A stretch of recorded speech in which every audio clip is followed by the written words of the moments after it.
guys, since you're the two first here, you can decide on the name of the ship. Make it something classy. Give me just Like, a second to do that, but while I tell you this little bit, well, I don't know, whatever okay. you want. Whatever you want. You know, there's millions of different combinations that you can have.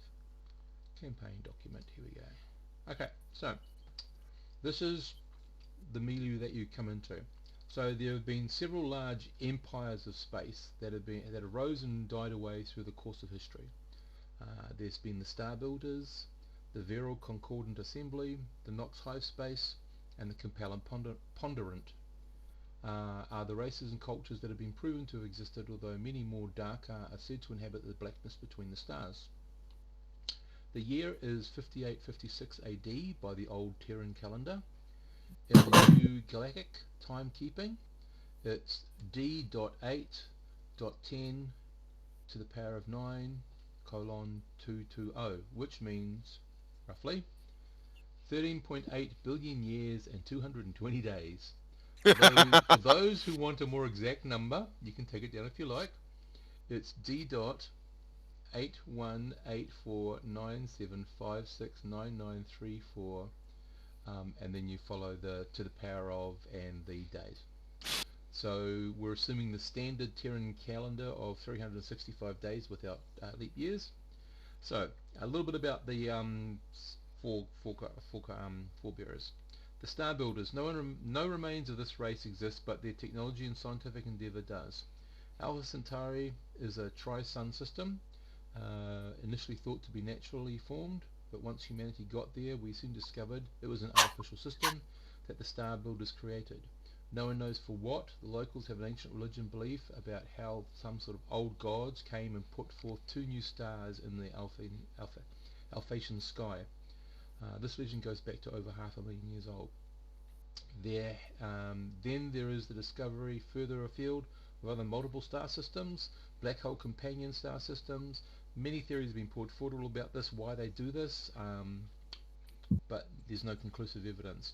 So whenever you find a black hole companion with a star or a multiple star system, the thinking at present is that it's a Star Builder's remnant. The Viral Concordant Assembly left many records and examples of their culture, a race driven to everything needing to be functional and aesthetically pleasing. They elevated art forms throughout their empire. The Nox suffered a huge defeat to the Capellan Ponderant several hundred years ago, but before that time had built an empire of some 5,000 simple systems. The Nox are still a race today. They're an insecticide type race. The Capellan Ponderant is now in decline, and it's anyone's guess as to the next descendant race. Could it be humanity's time? So Capellans are basically a bipedal reptilian race.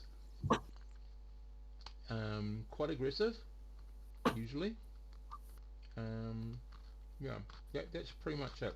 And the one room you've got, apparently there's a in there somewhere there is a Capellan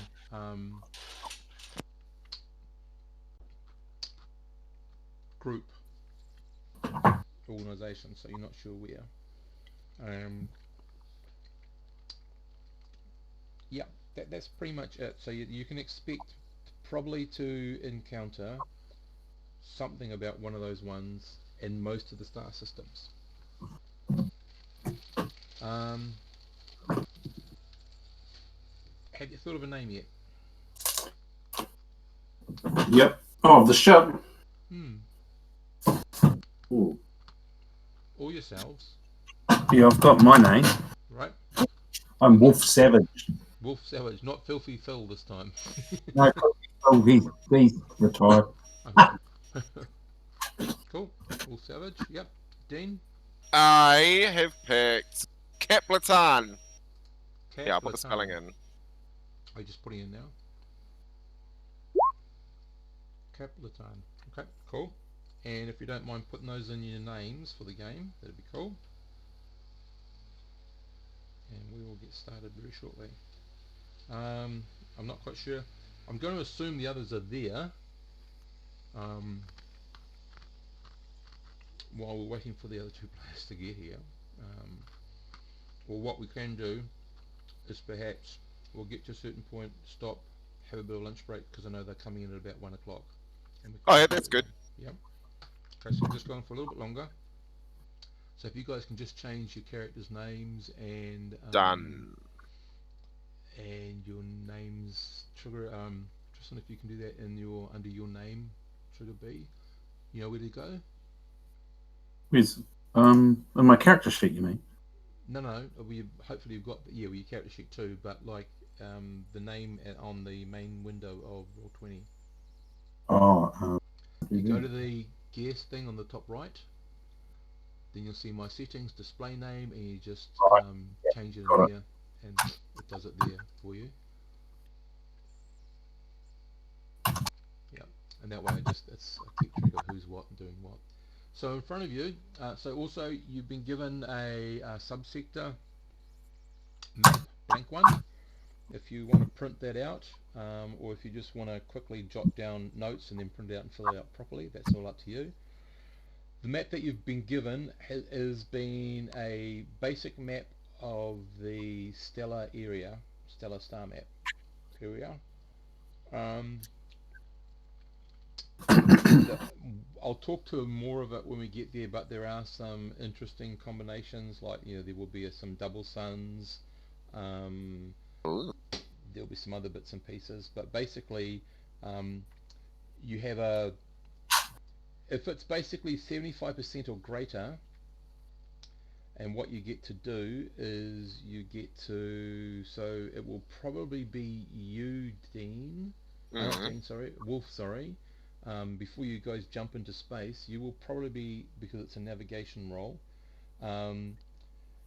if you're within 1 hex of a star, so right next to it, you get to Yeah. make a navigation roll, and that navigation roll will prove to you'll either be able to confirm or deny, or sometimes you're not quite sure, but confirm or deny that there is a gas giant present in the next system, which is of course important for you to be able to fuel up, because you've got scoops, but it's all unprocessed fuel, unrefined fuel. But yeah, you need that, because if you jump into something, you're hoping that there's a planet, and you're hoping on the planet there's some form of liquid water. Otherwise you're stuck, you can't jump. So that roll will be very important before you jump anywhere, to you know set up your sensors and say, okay, this is what I'm getting, this is what I'm interpreting, and I believe we've got a good chance there is, or I don't think there is a gas giant there. What are we going to do? I mean, it also depends whether or not, because like when you land, if you land in a habited system, if you get to friendly talks, they may or may not have information about the next system over, which will negate that, or they may have no idea what's happening in the next star system. So you've got to take all that sort of information into consideration when you're making a decision about where to jump. The ship has, so if you did have a look at the ship, Wolf will notice that the ship does have the program generate and navigate.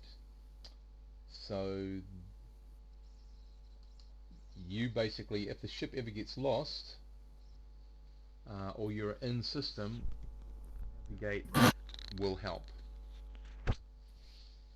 Navigate will help, did you say? Yeah, because you've got navigate, haven't you? Yeah. So that's where it'll help, because the computer systems, they've got to pick up relevant star patterns and all that sort of stuff to actually be able to compute this stuff, whereas humans have a better ability to interpolate those sort of data. And you can't really do much in a system. If you can sort of pick out where the major planets are, then you can sort of plot a course, knowing some of the other variables, like a minefield or something, which because your computer would just plot the quickest course. It wouldn't take care of the minefield. It just goes straight through it if that was the quickest place. So just want to quickly go over to your ship, and then we'll have roughly a half-hour break for lunch. So you can see, so the below deck is actually the first level. At the front, so just before we go, the grey area is the fuel. Okay. So Cool. at the front is where you access the lower deck turret. Then it's just a whole lot of cargo area, and then at the back you've got just more space and some more of the power plant / maneuver drive stuff. The main deck, at the front you've got the bridge, you've got the cruise quarters and free area. You also have the emergency low berths, some of the cargo deck, the airlock, and the main components of the jump drives, and again some more at the back, that is jump drives. Good brain, Steve. Power plant and maneuver. That rectangular box with the cross in this case is actually an elevator that goes right up to the air raft, so that's one way you can load, if you need to, you can load cargo in from there.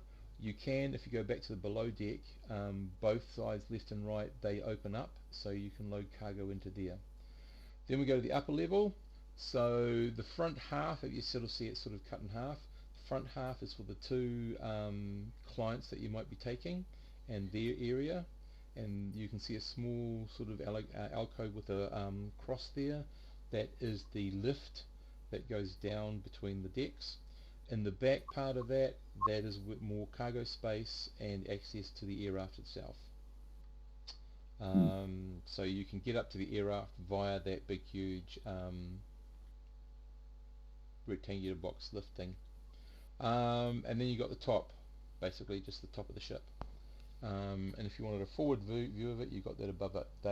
They're called the Beowulf model, but this one is a NZ1 modified Beowulf, because this ship, so stat wise, it can, most of the Beowulfs have a jump 1 and a 1G acceleration. This has a jump 2 and a 3G acceleration, which means it can move.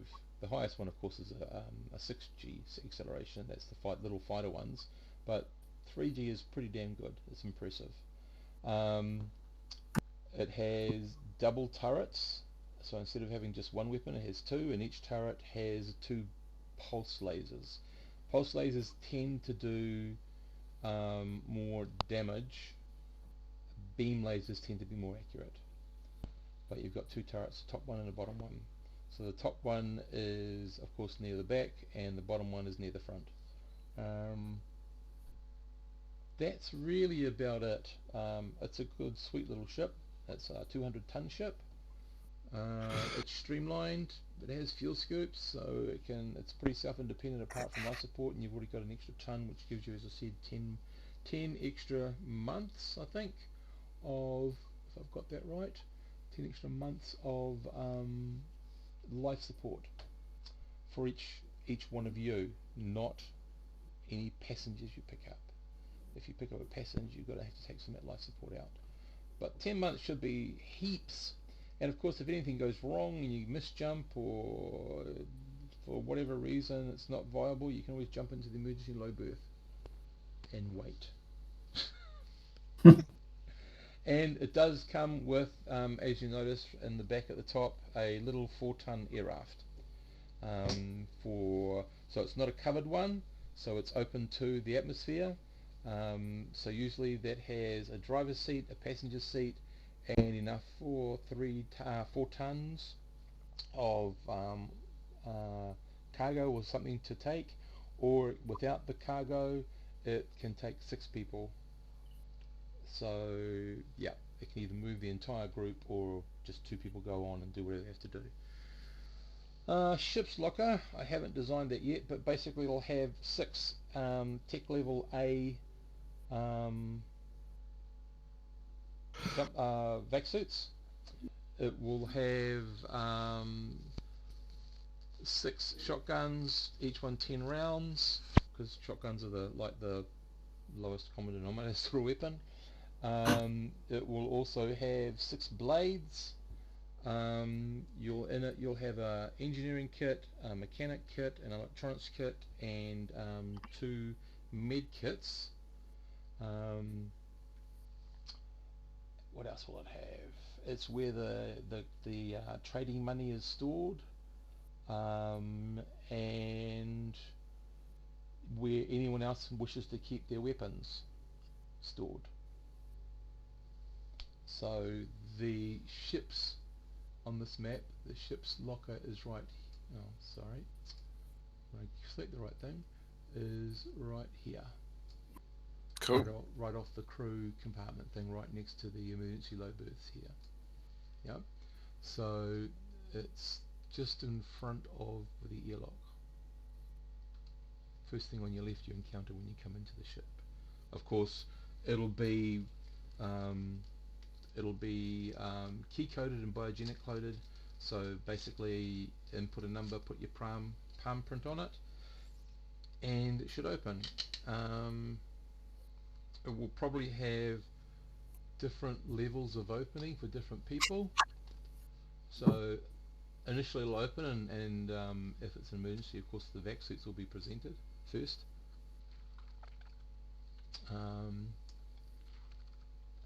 If the anti-hijack for some reason is broken into or indicates, then the weapons will be opened up on that sort of stuff. Because I don't think the only thing that the captain will probably allow would be people to walk around with blades, because blades aren't going to tend to puncture the hull, whereas your ballistic weapons or laser weapons, if that's what you got, have the potential to do some more serious damage. Okay. So it's double occupancy, so that means there's two of you in a stateroom. Bunked beds, it's tight, but that's how they save space All right. and stuff.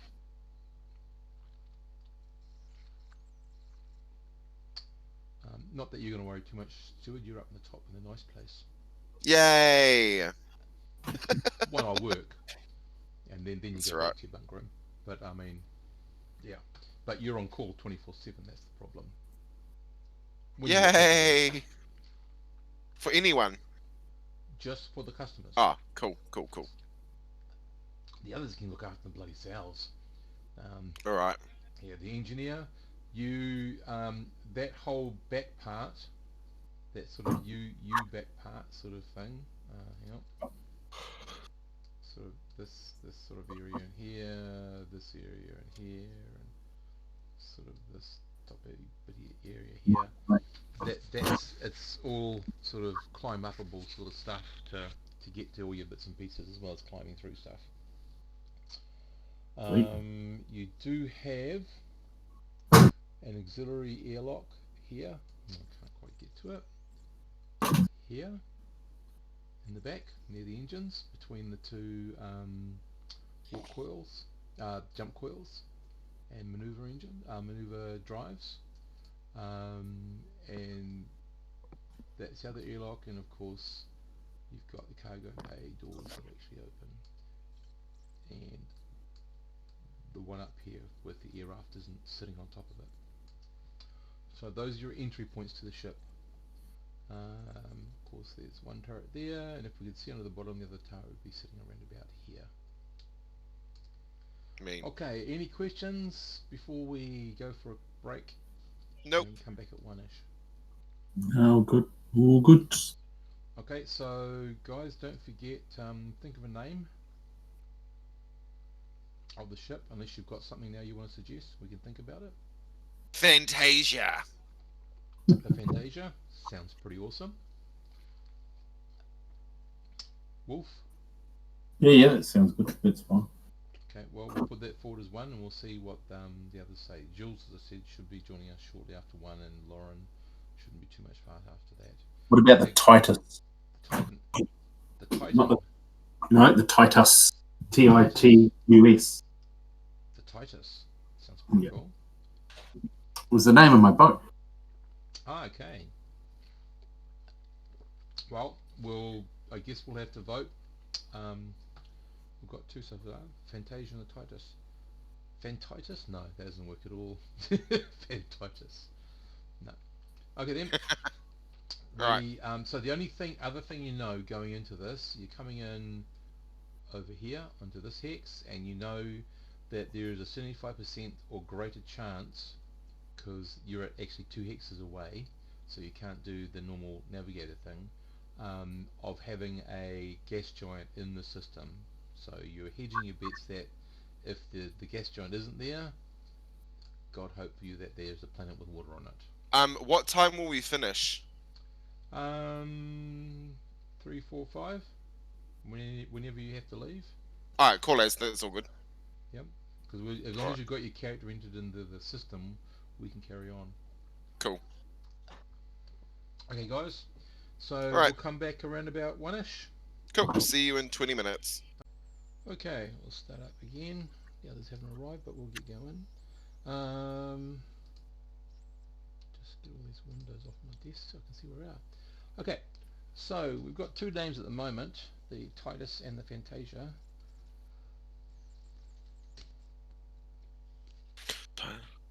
What about... Oh no, you said Fantitis, eh? Yeah, well, what about the Titus Fantasia? That works.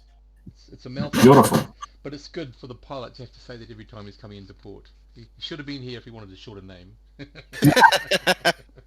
Yeah. Yep, Titus Fantasia, it is. Okay, so you're out of the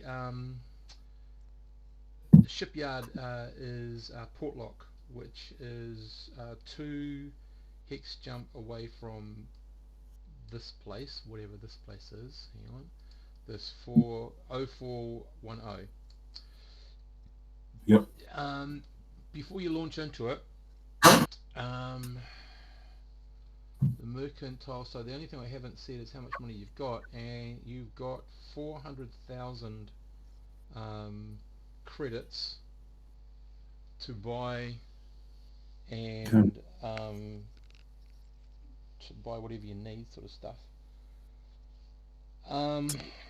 Let's make it a cool 500,000. That's easier. 0.5. Rightio. So because I had a look at how much it costs to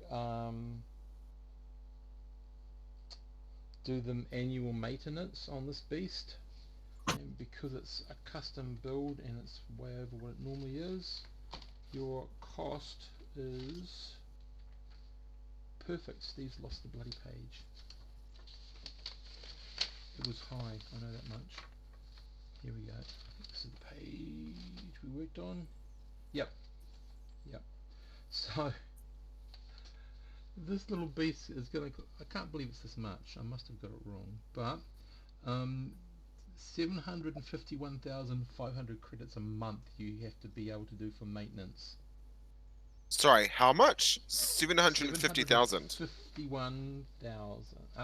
751,500. I double checked my that's the maintenance, sorry, that's per year. Sorry, it'd be yeah. Okay. Hang on. Yeah, no, that's a yearly thing. So if you break that up, you need to make sure you are putting aside. Plus, you've also, don't forget, there's several other things you've got to consider. So welcome, Dean, to the mercantile side of Traveller. There's lots of calculations to be done. Okay, so we need $62,625 credits a month. Now, what you need, yeah, 62,625 a month saved out of any profits you make. You also have to pay for any fuel that you are going to buy, any life support that you are going to buy. Every time the standard cost, and that may be variable, but the standard cost at starports is usually 100 credits for the first 6 days and then 100 credits for every day after that. So most people usually do the first 6 days and then they get the hell out of there, sort of thing. There are always going to be other fees incurred, especially if you're on a bureaucratic world where they're going to have fees left, right and centre for all sorts of things. Just be aware. So you're going to become aware of all the nuts and bolts, nitty gritty about stuff, and probably Tristan, you'll eventually remember all this stuff about the UPP and all that sort of stuff. Yeah. UWP. So The UPP, Dean, is your character stats, that row of 6 numbers or letters. Mm-hmm. A UWP is the Universal World Profile. That starts off with a letter, a space, 6 numbers, a dash, another number or letter, and then some other classifications. So the letter at the start is the type of starport. A is of course best, B is second best. They are both really cool because you can easily get to repairs of your ship in those ones, and so you can do your yearly maintenance check at an A or B starport. C starport, Cool. and they both provide refined fuel. It's expensive, it's 500 a ton, but it's refined and it doesn't add to your chance of blowing up or misjumping, which you do get if you just work on unrefined fuel that you scoop from a gas giant. But you can also buy unrefined fuel for 100 credits. It's up to you where you want to go to which way. What else is there? So a sea star port, obviously they only have unrefined fuel. They have no real... They might have space for you to do some repairs as the engineer, or the people who've got the skill and the tools, and they can buy the raw materials and do basic, armor patch jobs and blah blah blah blah blah, all that sort of stuff. And hang on, I'm just getting some sort of message through.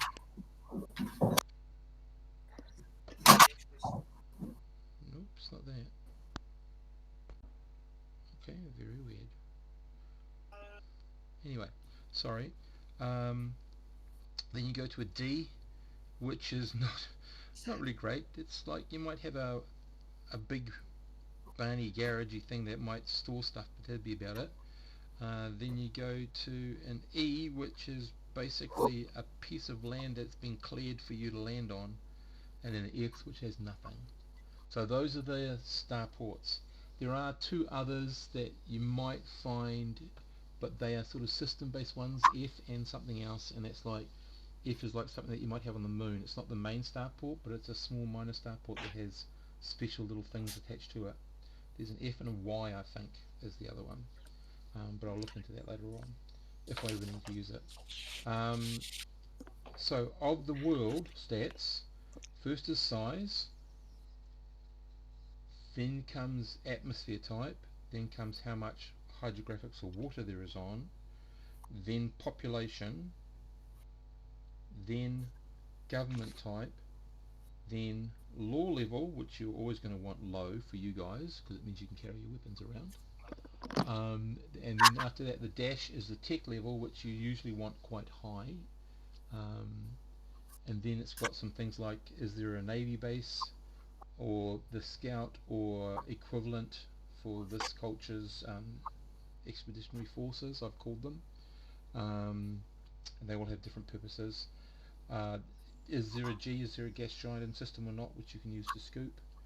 And then you've got a couple of others. Some are, you'll find a mercantile sort of things like non-industrial.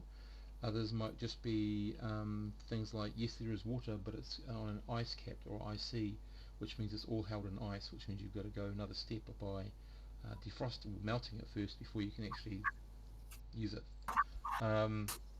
So you've got a whole lot of little bits in there. R means there's a research station. Usually they are restricted. And then there's a couple of other little weird things that may be there or not. Yeah, but yeah, it's you guys are going to make the classification once you get there and you do a sort of a preliminary approach and get a rough idea of what it is you're going to.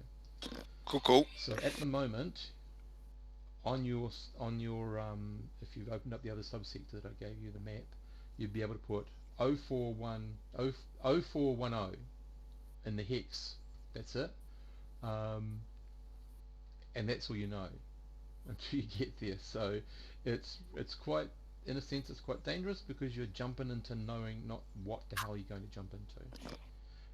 All you've got is the long-term data that suggests that it's you do know it's a single star. That's something good. I could give you all the star details, but I won't go into that unless it's relevant to the story. But it's a single star, and there's a planet nearby that may or may not be inhabitable, and there's gas giants probably in the system. So that's the information you've got jumping in. Before we go, we're going to need to have a thorough check of the systems, so I need each one of you to make whatever job you've got and just check that you've got everything you need, because that's going to then play into stuff. So steward 1, and engineering 1. Okay. So it's 2d6 plus whatever your skill level is. 2d6. 1. 11. You have got your place looking pretty much immaculate. It's ready to rock. You don't, Yay! apart from dusting it, you don't have to do anything. Okay. Yeah. We could do something different, Wolf, in that you know a 6 is not going to cut it. Yeah. So what I do sometimes is you do 1 plus your level, and I do 1 dice, so you're never quite sure what it is. But so you have a general idea of like, I'm pretty comfortable with the whatever I've been told, or I'm not comfortable at all because I don't know if it's true or not. But that's what I've got to go with the belief of. Would you be happy to play it that way? Yep. Okay, so we'll re-roll it again. This time you roll 1d6 plus your skill level. 1, is it? Yep, 1d6 plus 1. Okay, you got a 4. So, averages are, you've probably got an 8. You've checked out the engines. You are feeling confident at the moment. Well, you're not worried about anything bad happening. You would report a green with caution, go to the captain, sort of thing. That. Yep. So, because the captain's not here, I'm going to ask you get to make the next roll, Wolf, in the fact that the engines don't blow up. Hang on a second, I'll just find all the modifiers. So drone failure, let's have a look. You're using refined fuel for this first jump. You've got the engineer, it's just been in for its maintenance, so there's no penalties. Throw 2d6, 13 or more means that the engines either fail. If it's a high enough roll, the engines blow up. No, you're going to have to re-roll that one.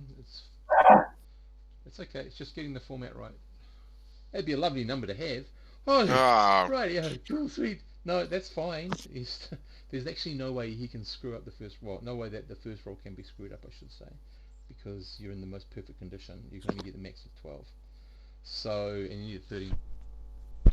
So the engines are purring over as the captain has put the stuff in the computer. It's navigated. He's got the generate going online, and then he puts it into navigation, which jumps into the jump to software.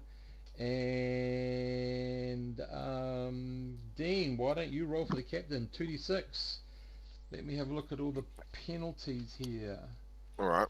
So, misjump. Within 100? No, he's right where he needs to be. He's using... No. Okay, where you go? 2d6 flat. 4. Okay, you enter jump space with the ease of putting on greased up something or others, I don't know. But anyway, it's smooth. The first week in jump space, if you haven't become familiar with the ship, sorry, so did you want to see what there was, because you haven't got anything in the hold at the moment, and you can take up to 10% of the hold for your own speculative trade. So the hold holds 74, sorry, or is it 73 now? Cargo, 73. Yep, 74. So 7.4 tons. So you got 7 tons if you want to do some speculative trade and hope to make some money. Yep. Yeah, why not? Yep. Okay, so it's only your 2 money that's going to go into it because the others aren't here to do that. So I don't know what you're going to get, but we'll see. Okay.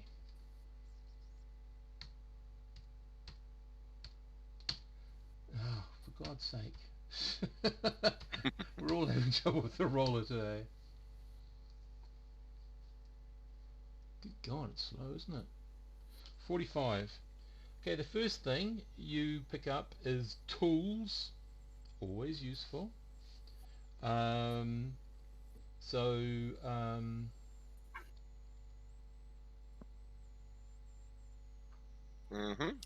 the name of which I've forgotten, I gave the place that you're coming from.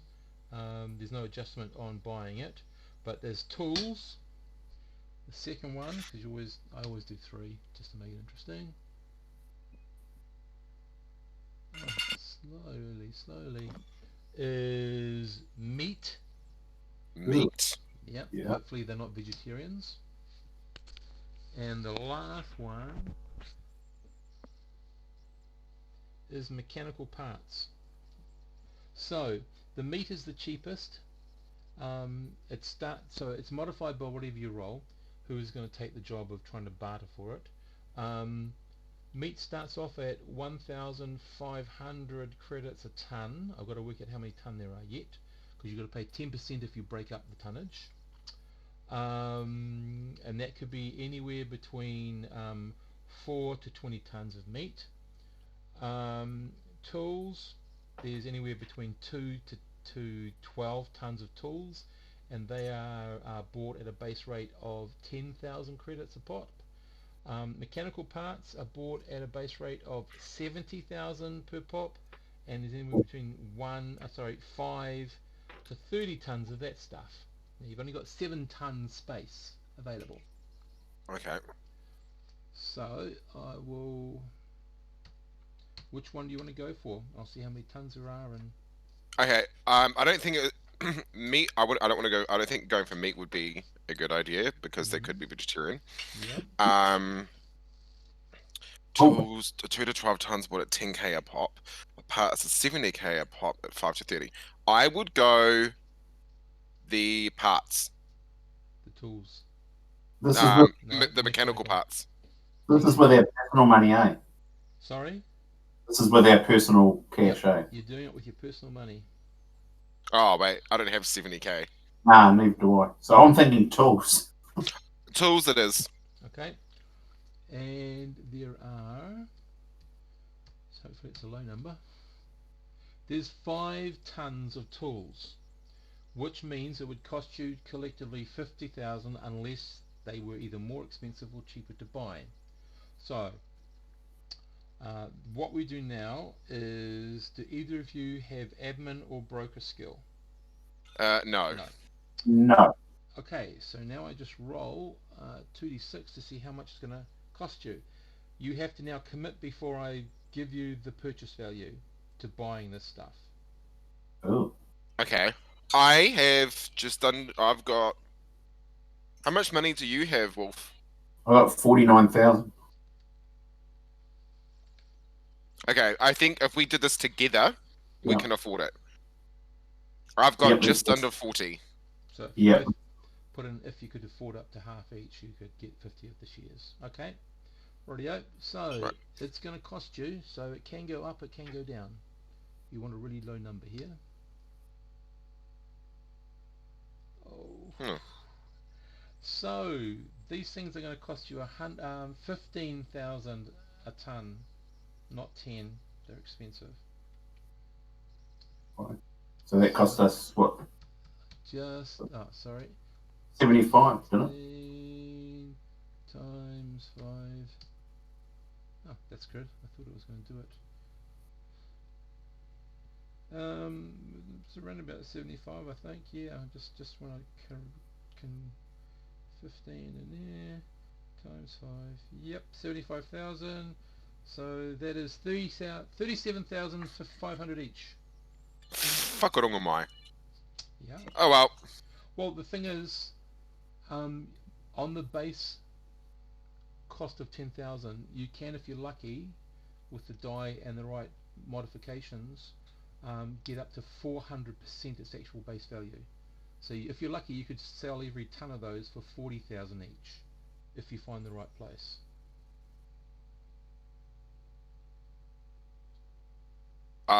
Let's. I mean, we said let's do it, eh? Yep. 39350. Okay, 37500. Okay, you've got 5 ton of tools. The good thing is, if the mechanic, if the engineer ever needs anything, he's got tons of them there. Yeah.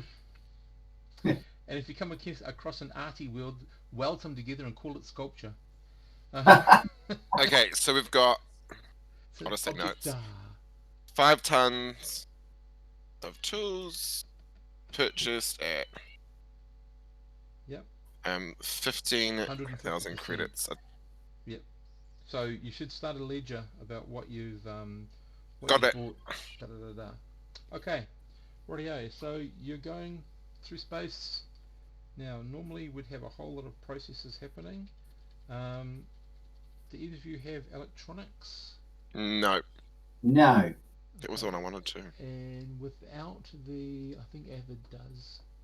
Let me have a look. Yes, he's got electronics on Avid. So you come through jump space, boom, you're in system. I need effort, so Wolf, if you can roll for the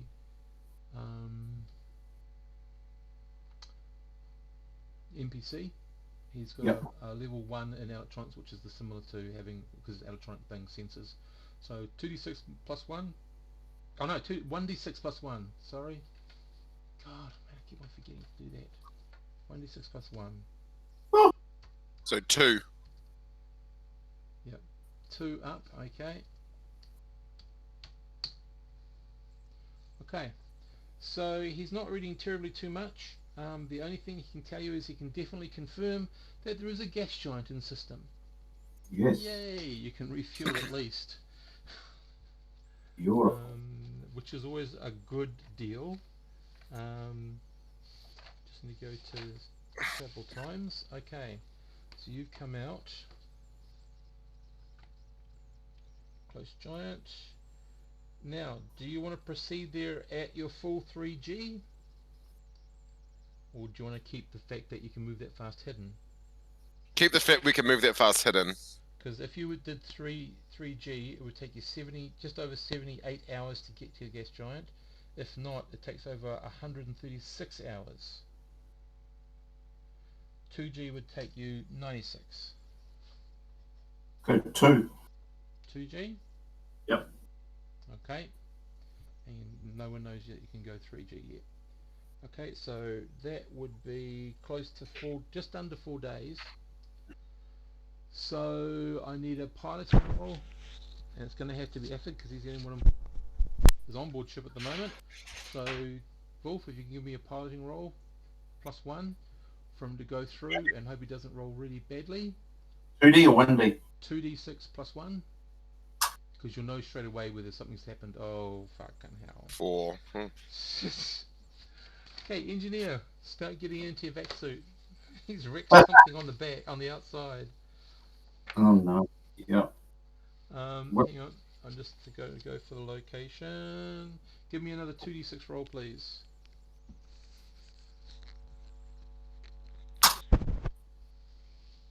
5. Wow. Oh, okay. Kind of lucky. Kind of.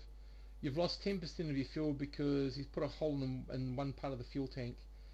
Probably impacted on some debris floating in the atmosphere, or in the upper atmosphere getting to it. So it's going to require a patch. So you can lock off that tank, you lose the full 10%, and then you're going to have to go out, do a bit of a spacewalk and do a patch. Roger that. So first of all, I need you to give me a vac suit roll. Oh no, don't until you make a really bad mechanic roll. So you're going out, you get out, you got your gear, give me a mech roll to patch up the tank.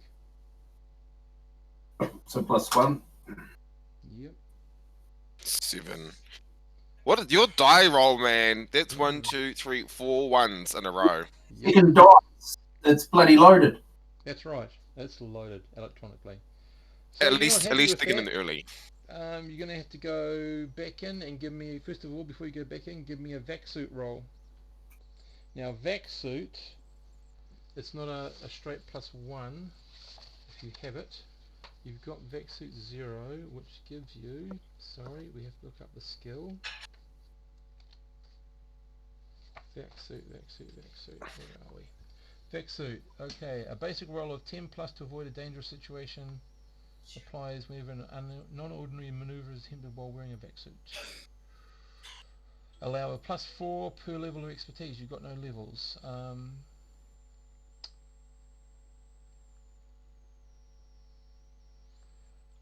When such an incident,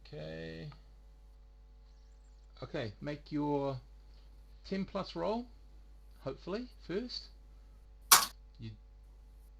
No, you're going to have to do something better than that. You've misformatted it again, matey. Oh no. Oh, We'll get there. what am I done? Don't put a space between the 2 and the D. Jules is on his way in. Boom. Yay! Okay, so you Look at that. don't have to make the next roll.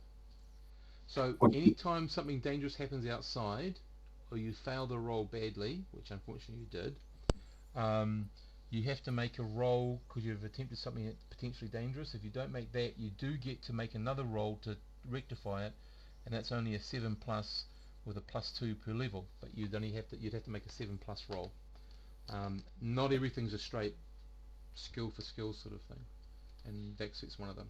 But okay, you managed to get back inside, get the other material that you need, get back out there, and this time, so the one thing that I can tell you, if you want to, you can take extra time, extra time, because this is taking extra time. So what would have taken you 4 hours is now taking you another 6 hours. So if you want to take more time than 6 hours, you just say I'm taking my time to do this. You can get a situational +1 bonus on that. Yeah, I'll take my time. Okay, hang on a second. So you're adding 2 more hours, so you're taking 8 hours on this whole thing just to get this patched up. You got a +1, where you go. So you got +2 altogether. And this Yay! time, 11. swimmingly, you fix up the hole, you make it all look very pretty. No one really noticed it. You've really taken your time. You come back inside and you are pretty damn exhausted. This is taking you 14 hours of time. Technically, you have 6 hours of work, 6 hours of rest, 6 hours of other stuff, and 6 hours of personal time. So yeah, you are exhausted. You need to have a bit of a sleep. Yep. Nap time. Yeah. Okay. Efford needs to make the pilot roll again, and this time don't do low stuff. Mhm. If it's more than 1 under, he potentially does damage to the ship. Who's rolling? You are. And if it's Me. a double 1, he's critically damaged the ship. Okay, where you go, 2d6 plus 1. Boom. 5. Okay, this must be a particularly chunky atmosphere or something, I'm not sure Oh. what. But he's dodging many things in here. Okay, this time, Dean, give me a roll Oh, to yep. see where the damage is. 2d6. Flat 2d6. 4. 4. Okay, I think it only gets worse from here. Here's the location table.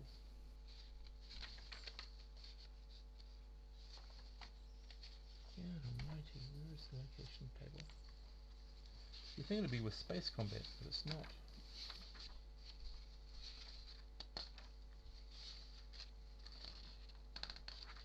It has to be.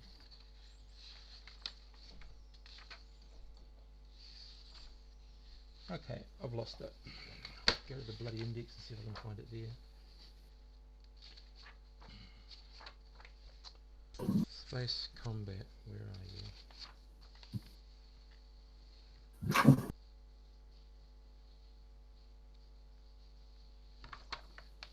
That's exactly where I was. And yet, for God's sake. Okay, 5. 5? No, 4. Okay, you don't want this guy piloting the ship because he's just damaged the jump drive. My lord. You now have a jump 1 ship. Oh my god. And a jump drive is expensive to fix. You have to steal a ship. No! We'll You fix can't it. steal a ship. How much would it cost us to fix it? He can basically like jury rig it until you get into a starport and then see how much it's going to cost. But it's going to be expensive. Okay. This is the one thing you didn't need hit. And you still haven't got any fuel. And now you're looking at 1, 2, 16, you're 16 hours on top of the 4 days. So you're into the 5th day now, just trying to get bloody fuel.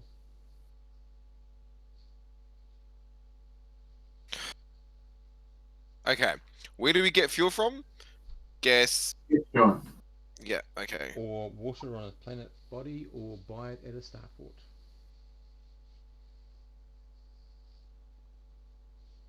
Any of those things around us. Okay. Effort needs to roll his electronics again. Right. 2d6 plus 1.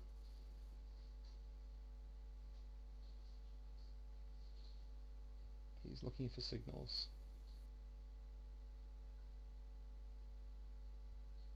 8. 8. Right. He is picking up some signals that would indicate that there's some sort of commercial or intelligent species about. You don't have particularly powerful sensors, but you can pick up these broadcasts, translate them into you'd have to respond to it to get then a course to fly in without breaking any rules or flying into asteroids or mines or anything, if they've put mines anywhere. So he either has to make a choice to respond now and give away your location, or what are you doing, or trying to navigate your way through. So this is a world. This is There seems to be some sort of intelligent life that's at least space worthy. and they're trying to communicate with us. No, they're just sending out. You get to expect, like, you get certain messages from different types of usually different types of starports. So A starports, you get beams of hails to say, and they give you a flight path. So all of them do that. A's and B's also tend to give out advertisements and stuff, and you're getting a few of those. Whether they are indicative of the planet or just sites that are on the starbase, you're not sure.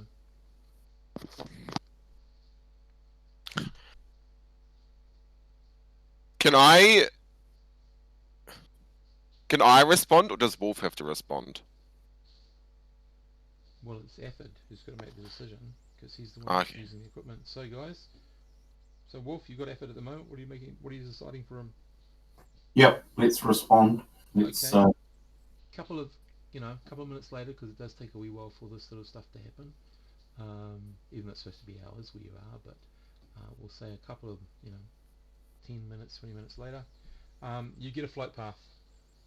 Yes. With the usual standard calls about please don't deviate, otherwise you may fly into something and destroy yourself, or you may be a danger, in which case you'll be held accountable for all damages incurred. So you've got a flight path to go in. That flight path will take you so many bloody tables. So you're flying in at 1G, 2G. What's your... It's 1G. We can only go 1G, can't we now? No, you've got a 3G ship. You can only go one jump. Oh, okay. Yeah. So let's fly in at 1G. 1G. Yeah, that's a good idea. Okay, that will take you 88 hours. So that's another 3 and a bit days. So on the 9th day, should you have no encounters, and I've got to roll for that yet. So here we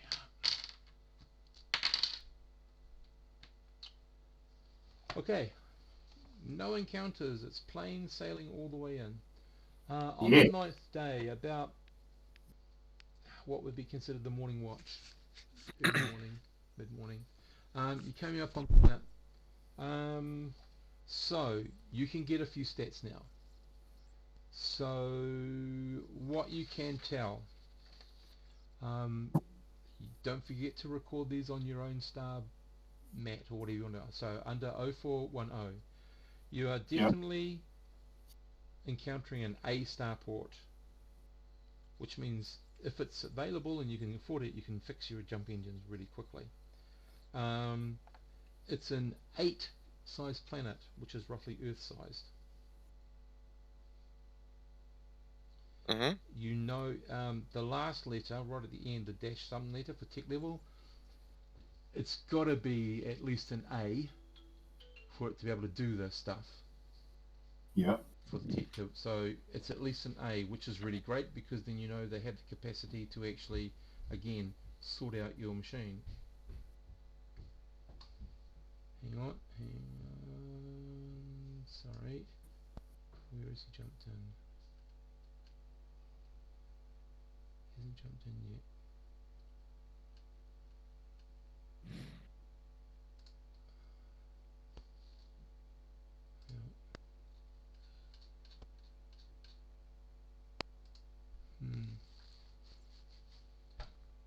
Okay, Vaughan,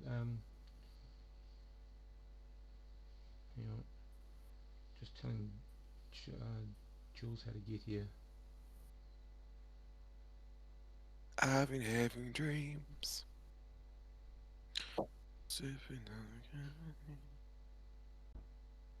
Feel it in the air.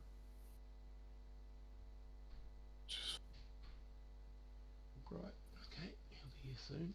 Okay, sorry. Yeah, so it's less than A, but there's some bits and pieces that you're seeing in some of the advertorial information that would lead you to believe it's probably higher than an A, which is pretty cool. But as to the rest, you're not sure until you sort of come in a bit more. Cool. I've got this logged in. Yep. Okay, so you come in within, once you get over the 10, what they call the 10 planet barrier, which is like if you engage your jump engines at over 100 diameters of the planet, you're safe. If you do it any closer, the danger happens. But you get past the 10 planet range, so you're like 10 planets away from the planet. Alvid can do another sensor roll to see if he can fill in some more information, as well as people can get on the computer and try to see if there's any network that they can hook into to start looking at stats and stuff. So, Wolf, with Alvid again. Okay, he can tell you, yes, he confirms it's an A-sized planet. He also confirms that it's an exotic atmosphere with a 9 hydrographics. So it's A8, A9 is the first part. Sorry, what? A8, A8, A9. alright, 8, cool, got that, Yeah. 8, 9. So basically what that tells you is an exotic. You're not sure exactly what part of it's exotic, but apparently humans can't, some can't, sorry. Where are you? Jules, hello.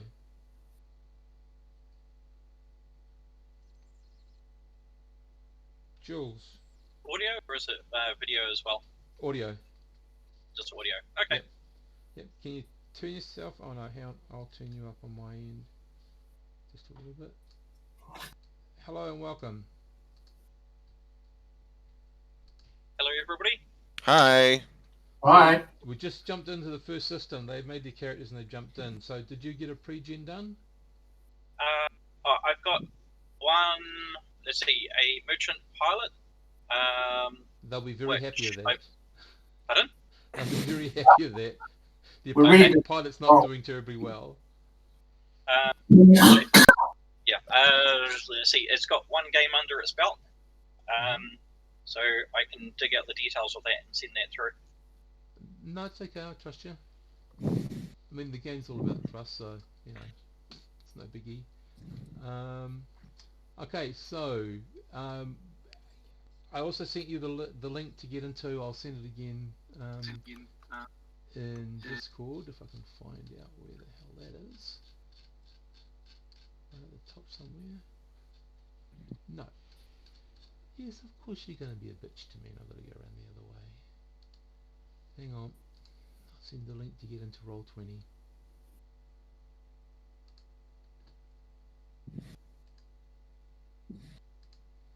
Okay, so as you can see, Jules, there's a audio and then there's a chat TRAV101 at the top, the hashtag thing.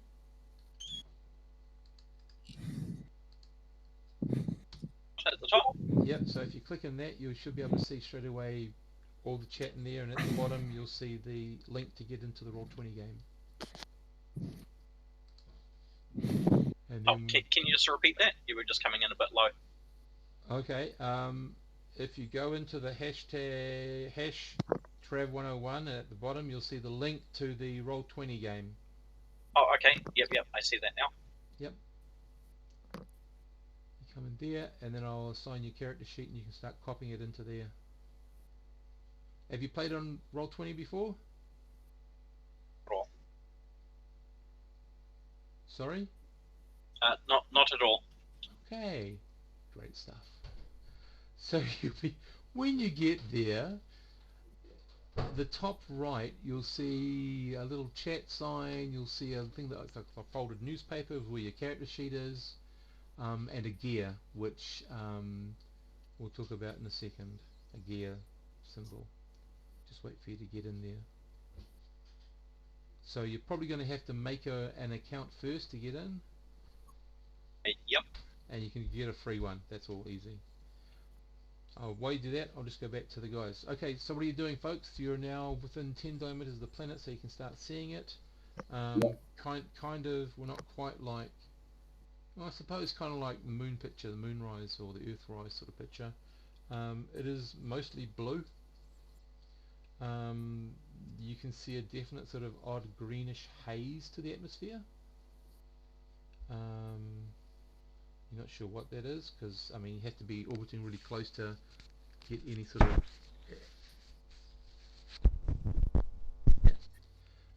you're getting several more channels of advertisements flung your way. Seems that this particular station has several different worlds working with it. Oh yes, so they're part of like a Possibly planets or something. Is there any information as to where, like, they're within the same sector, or? You'll have to talk to them a bit more, but you can definitely tell there's at least 3 other types of cultures involved.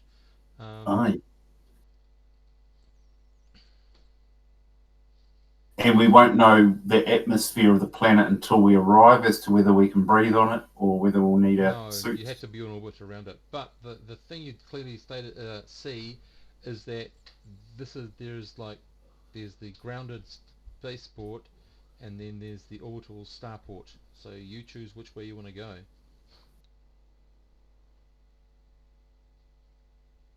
There's a spaceport. Or a Which is the starport. orbital one.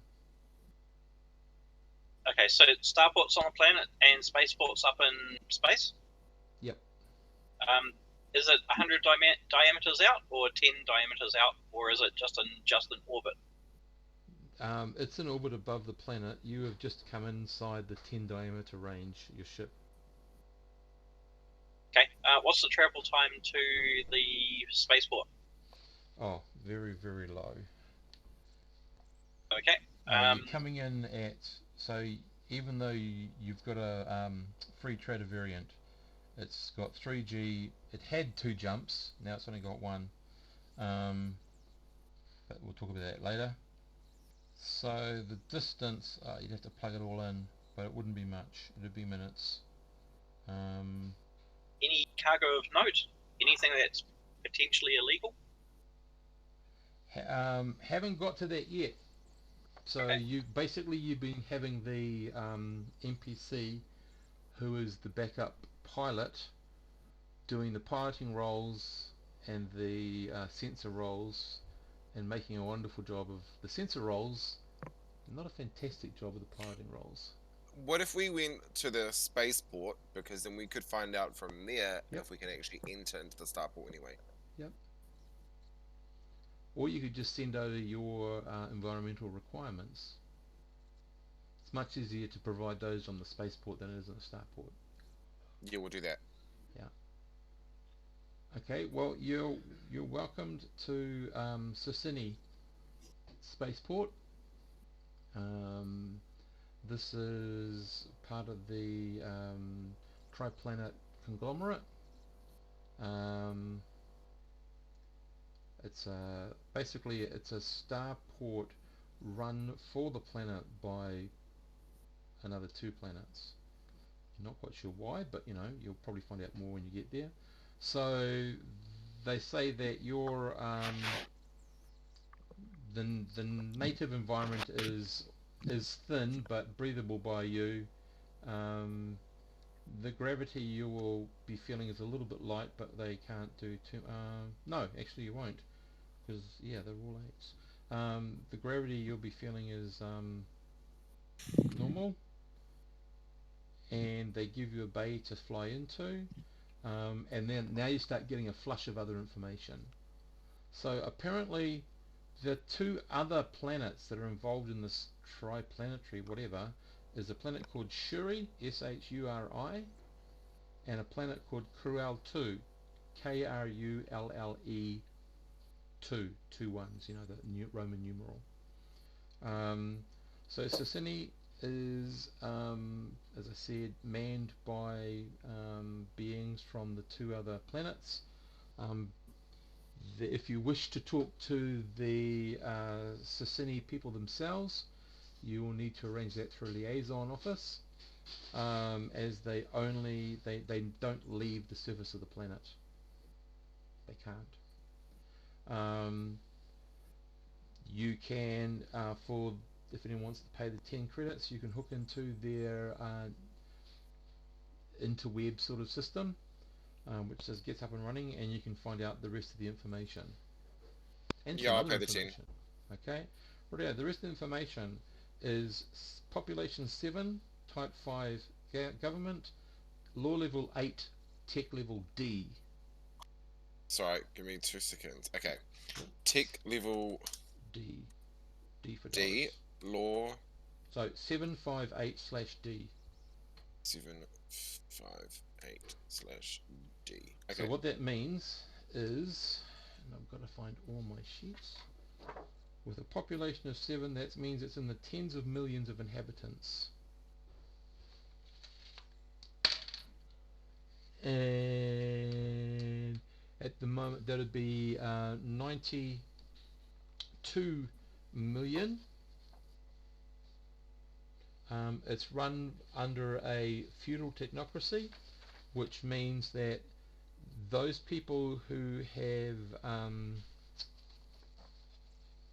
expertise in technology are the ones who are given the job of ruling or governing the planet. A law level 8 is not that great, because a law level 8 restricts everything except for daggers. If you're caught with a dagger on you, you should be okay, but if you're caught with any other weapon on you, you're in big trouble. Cool, that works out for me. And the D tech level is quite advanced. So you start getting information. So the native inhabitants of S1E are, although it's a size 8 planet, which is Earth size, the planet itself is quite less dense. And there you are. I'll get your character sheet to you, Jules. Hang on a second.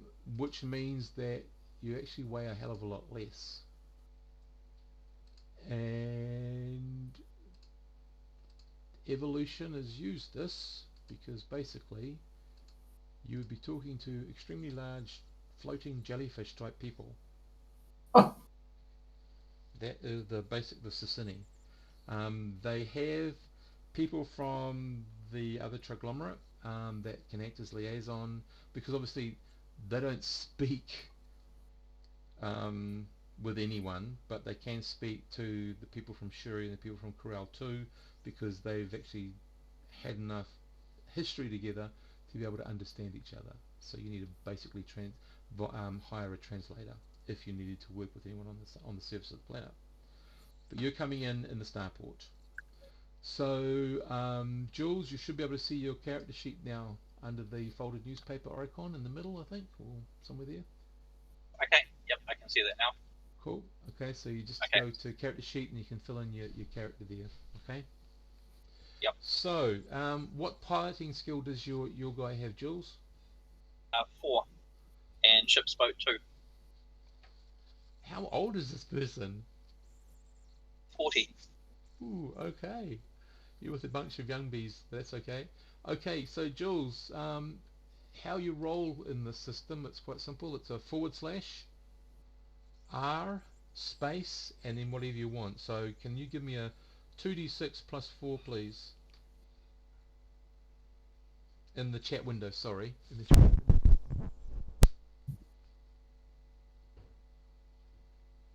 6 plus 4.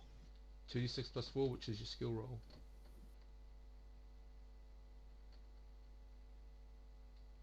And that's how you do it, folks. Okay, with whatever your character is going to be called, Jules, what have you got a name for this person? Squin. Quinn Getz. Okay, Quinn. So Quinn who, sorry? Squin. Squin. Squin. Yep. First or last name? That's the first name. Yeah, last name was? Getz. Getts. Okay, Getz. So I'm assuming the pilot is going to be the captain. Are you the merchant? See, I do have a little bit of brokerage, like broker 1. Okay, you are it. Okay, you have you hold the 500,000 credits that's in the ship locker to. I'll explain in a second what all that's about. But anyway, Captain Getz. G or K? Getts.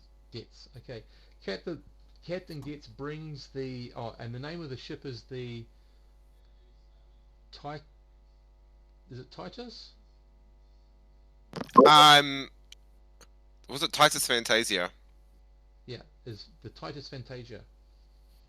So he brings in the Titus Fantasia smoothly in, curving her around, and just gently coming up to the lock port on the starship, on the starport, with no issue whatsoever. Which I'm sure that sorry, I forgot the name. Christian, what's your guy's name again? Wolf. Wolf. That's right. Yeah. Which alleviate some of Wolf's stress, thinking, my God, I got to get out there again, and what am I going to fix this time? Okay, so Squin, you guys, just to catch you up, you guys are representing a bunch of small businesses to find feasible commercial travels, information, and to see how profitable moving into this subsector would be. You come from Alhoon, which is the Rimwood subsector. The ship is a modified free trader. It's modified by, it's taken down to 2 staterooms for passengers. There's 3 double occupancy staterooms for the crew. There's 6 of you. There's the pilot, the steward, the engineer, and the medic, who hopefully she'll arrive shortly, and 2 gunners. She's fitted with a Model 2 biz, I think, or 1 biz, I can't remember. It's the one with the 6 capacity. I've got too many things open here, so I can't flip to it that easily.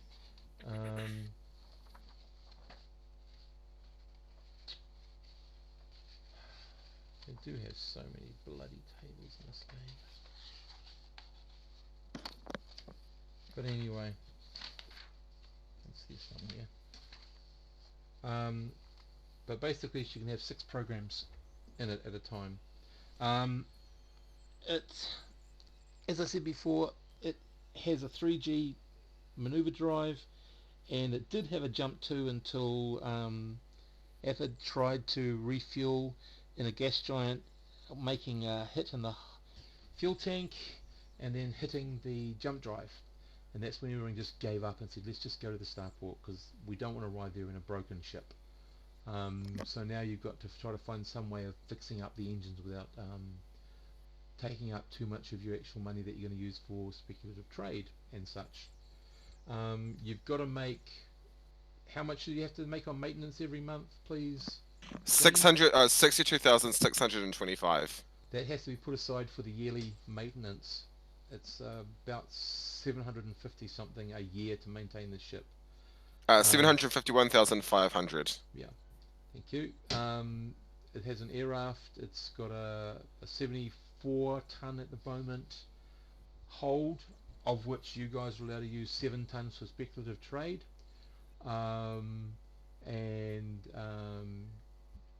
Capleton and Wolf have some of that already on board. That's pretty much the oh, it's a double, sorry, 2 turrets, each with a double turret of beam lasers. Pew pew. Yep, and you've got 500,000 to use for speculative trade and everything else. The company's also provided 1 ton of life support, so that is actually 10 months per crew member. That's what you kept travelling on board with, but of course you're going to prefer to buy that as you go and keep that in store in case you need it for something else. It has, as I said, 2 emergency low bursts, which was for 8 people, which is enough if you're completely full, if you need to go into those things for an emergency. That is your ship, the Titus Fantasia, and that's your mission. And this is part of your crew. Hey.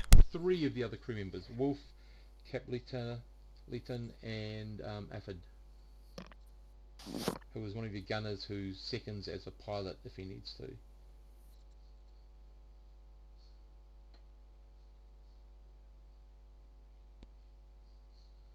So you might want to change your, Jules, you might want to change your name so I can remember it's Squin. And how you do that is you go to the gear at the far right and you'll see my settings, and you'll see display name under that. And you can just change it in there. Okay, so you've come into your first thing. So you have finally gathered all of the information that you think you're going to need, and it should look something like this.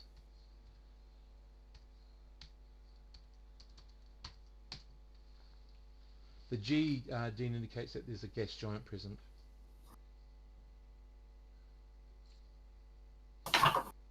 Okay, so that's a UPP, a Unified Planet Profile, a Universal Planet Profile. Sorry, gives you, and they're all the same: starport, size of planet, type of atmosphere, how much water, population, government type, law level, and then dash tech level, and whether there's other bits and pieces there. So S1E1, apparently it's a planet of large jellyfish that float in the atmosphere. So when I say large, I'm talking like around about 8 to 10 feet in diameter. Diameter. Around about 30-40 feet in length. Yeah. So. And is it? Sorry. It's mainly Mainly. a water planet. 90% is water. Yeah. Yeah. Okay. Yep. 100 credits. So Squin, from now on, you're paying the price of for the ship. So you'll have to take 100 out of your 0.5 mega credits. So the first thing you do is you pay for your berthing. You pay for any refueling that you want to do. Then you go about your business. And there's several things that happen during that time. So you pay for the berthing. So, Captain, are you paying for refined or unrefined? Do we have a like a refinery on board? No, you have fuel scoops, but no refinery. Okay, it'll have to be refined then. Ooh, okay. So I believe your ship takes 50 ton at 500 credits a ton. So if you can keep track of all of that. So 2,500 credits. That's no. So 25,000. 250,000. 25,000. 25,000. Fuck, I'm an idiot. Yeah, no, it's okay. 25,000 credits gone just into fuel. If you want to, depending if you want to take passengers, we'll do that in a minute. Life support, don't forget, is 2,000 per 2 weeks. Cool. And you can't take low berths. So you've covered all the bases. You know the law level is 8, so you can walk off the ship with a dagger, walk off the ship with anything else, and you're liable to get done badly. Okay. I will get off the ship with a dagger. Obviously concealed though. Mm-hmm. Yeah, I won't take my weapon. Okay. So, sorry, Jules, just so you know, the ship's locker contains 6 tech level 10 vac suits, 6 shotguns with 10 magazines each, and 6 blades, and a mechanical, an engineer, an electronic kit, 2 medical kits. I think that was it. Your money that you're using, and anybody else's gear that they want to put in there. And basically the rule is you've got to put all your weapons in the ship's locker apart from daggers or blades, because they're not going to usually screw up the hull. So we've got 500,000 credits to spend. A little bit less now, but yeah, on trying to speculative trade. Yep. So let's have a look. Boom, boom, boom, boom. So what you got to do now is, first of all, the other two have got to see if there's anybody who's interested in, and you've got brokerage. Is that correct? Yep, I've got broker 1, I believe. If you have a look at the character sheet, it should be filled out hopefully. That's okay. No, broker 1's cool. If you put it there and it's there, that's cool. Okay, so broker 1. That means that you can take off the top of anything you do for these guys 5%. So guys, do you want to see if and you've got to commit to it. You can't sort of put it out there and someone gives you a really bum price and then take it back. You've got to commit to, once they give you a price, selling it. I think it's So, worth like looking out there to see if there is anything or yep, anyone that would be so interested. what we've got to find out is what this planet is, and of course that means me shuffling through this book because I haven't got to do all the trade things for the planets yet. So, okay, here we go. So atmosphere is wrong, atmosphere is wrong, atmosphere is wrong, population is wrong, wrong, wrong, wrong, wrong, wrong, wrong. Okay, it has no trade classification. So that means you're not going to get a bonus or a penalty reselling it, because that's what you're counting on, trying to get the best bonus. So it's going to be a 2d6 roll plus his 1. If he tries to broker it, he's going to try to up the price of it for you. And then it's 2d6 plus 1 if you want to sell it on this planet. But you get no other bonuses or penalties. See, if you were if you tried to hold on to them and try to get to a poor planet, you actually automatically get a +3 on the resale value. Plus his brokerage skills as well. Plus his brokerage skill. But don't forget, whatever price he gets, he takes 5% before you guys get any money back, because he's applying his brokerage skill. Unless he's part of the deal, which he's not at this time. But this is the moment to do that if you want to. I reckon we wait, Capitan. What do you reckon?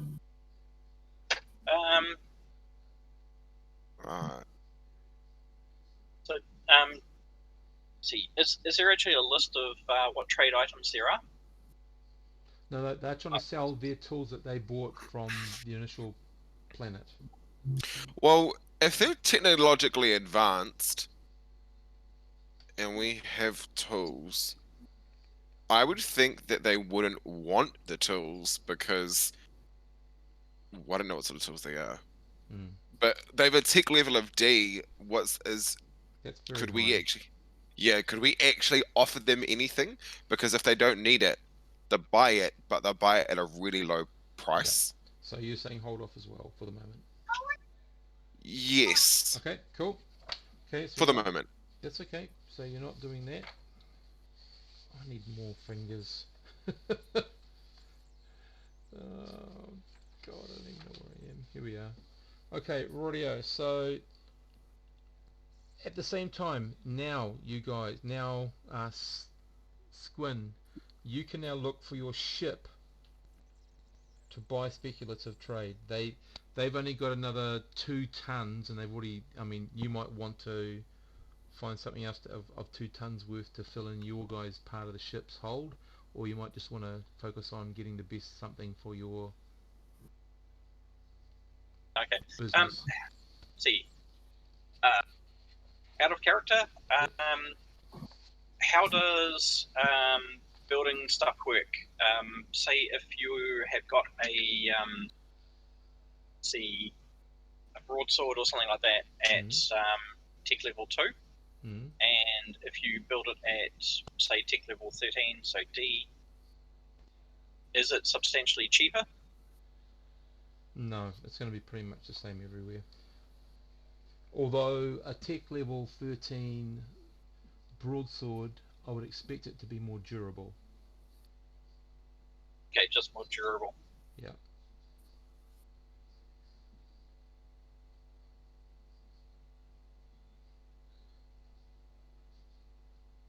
Got to remember, Traveller is a not a super fine detailed sort of system. It's more of a toolkit. Okay.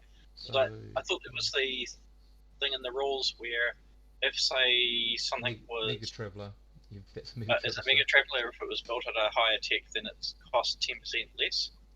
I thought you were talking about the quality stuff. I think Classic Traveller is just whatever's listed on the prices. Because I know that when you get to the only thing that really does anything is like it decreases in size and weight if you're talking about communicators, and it decreases in weight if you're talking about vac suits, but everything else is just standard. So okay, so this world's not industrial. It's got no trade It's got classification. no trade classifications whatsoever.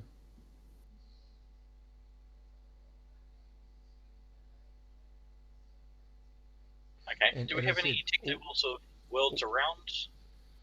that's going to require you to get into some detail.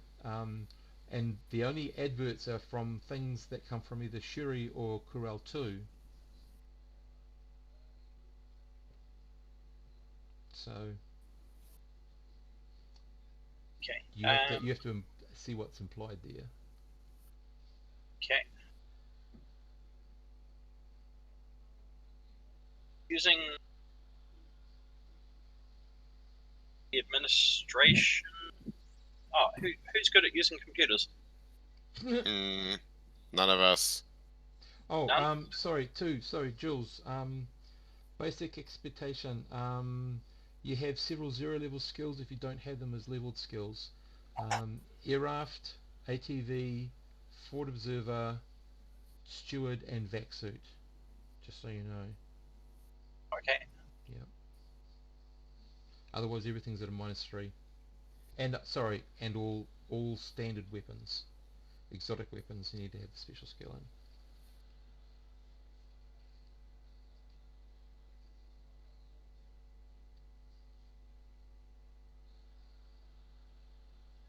So computer use is at 0? No, -3. minus Minus 3. 3 if you're trying to program or break into something. If you're just going on the internet just to find out what's on there, it's counted as you can do it. Okay. Okay. So just after see at some point star chart what's within a jump distance of 2, I think it is. Just the general planets that or the systems that are around in their tech levels. Okay, so are you going to do that after you've done your speculative trade, or you don't want to do speculative trade? How about we do speculative trade a little bit later after we know what's around, so that we can then sort of plan what we're looking at, if that's okay.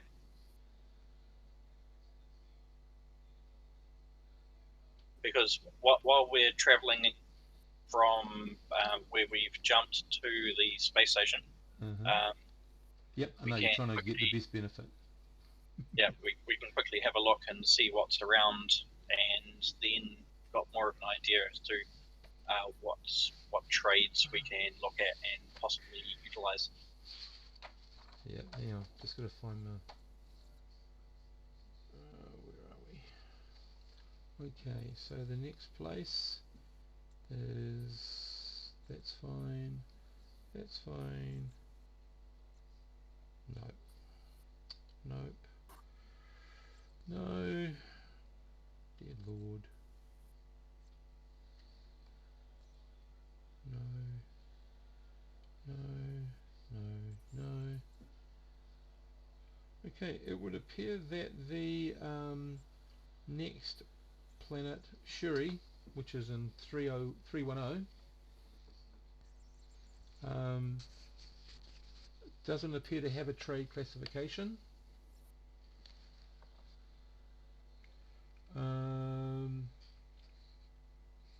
Corel. Let's have a look. Corel.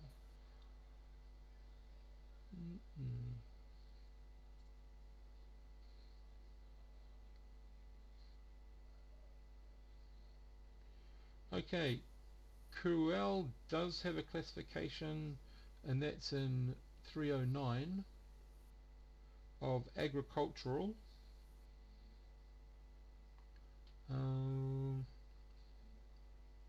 no.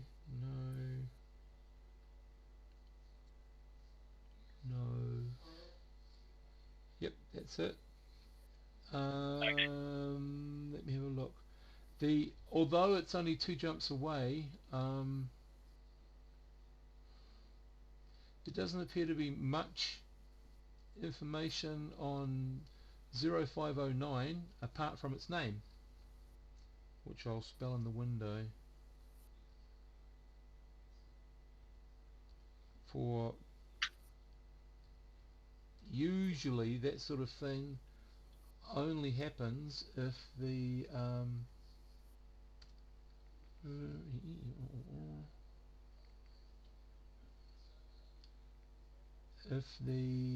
planet requests it, sort of thing. That's the name of the planet, Rujavut. Okay. So it's not releasing an awful lot of information about itself. Where did you put that information? Was that in Discord?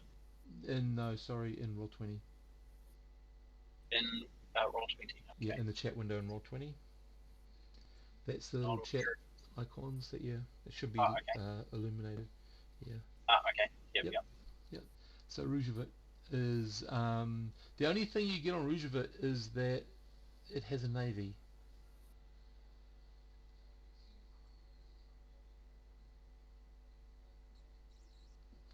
And we have a place that we can build up notes.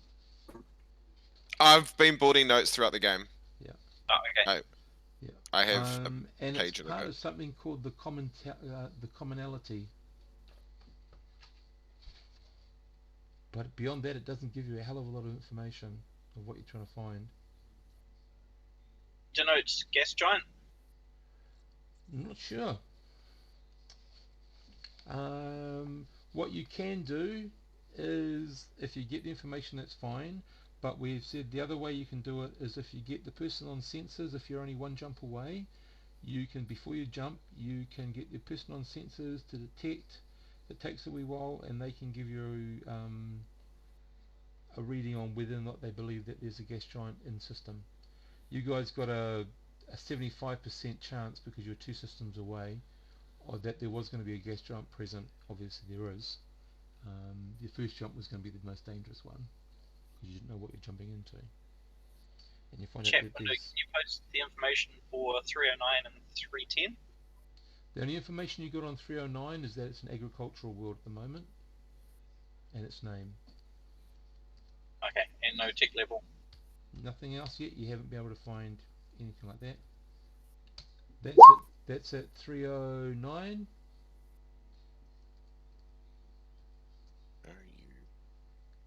And that is at 310.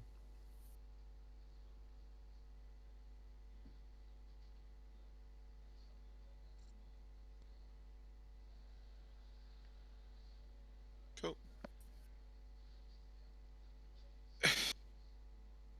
If we went to 309, we could maybe make a profit from our tools there. You might be able to, but you'd need to jump 2 to get there. At the moment, you only have engines that can jump 1 because of the damage they suffered. Yeah. Okay, so sorry, I logged out for a little bit in my head. Is there a place that we can get the jump ship repeat? Jump thing? Yeah, easily, yes. You got an Cool. A star port and a tech level D. That's really high. Great. How much will it cost us? There's your problem.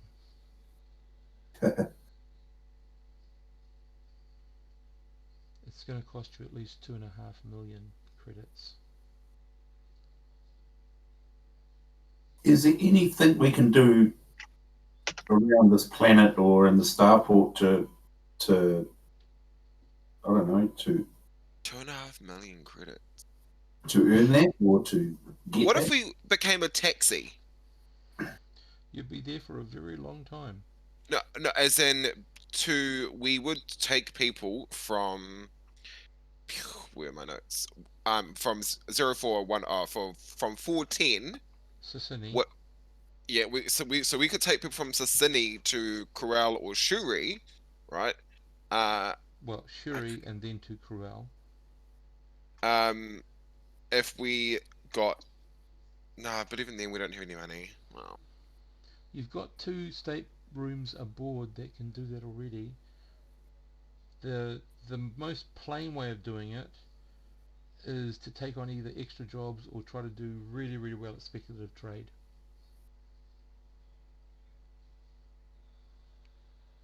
okay, well, I don't mind doing extra jobs. I mean, I can look after high class people. No, no, no. Extra jobs off the ship. Yeah, I could be someone's butler. Yeah, you're talking years He's now. not talking about the street corner, like K Road in Auckland. Yeah. Jobs usually means something of high risk, high return. Yeah, like, is there any, like, how do we go about finding something like that, like a mercenary type job, or? Well, the A Starport has a lot of those sort of places where you could find those things out. You just got to find out whereabouts it's positioned in the starport. Like a bar or stuff A like bar that? could be fine. There's probably a place where there'd be a recruitment place. If any of these places had anything military, there'd be recruitments for or liaison officers for mercenary units. There's all sorts of stuff. And Let's go join a guild. You don't have the money. Basically, you've discovered the worst thing that can happen to a merchant ship is to have its junk drive removed or lowered. Oh, It hampers you a lot. what do you guys think about extra work? Jules? So we have 75 tons, but we can only use 2 tons of it. No, you've got 70. All up, you normally have 75 tons. 1 ton is taken up with all the extra life support. 7 tons is taken up with the stuff that these guys.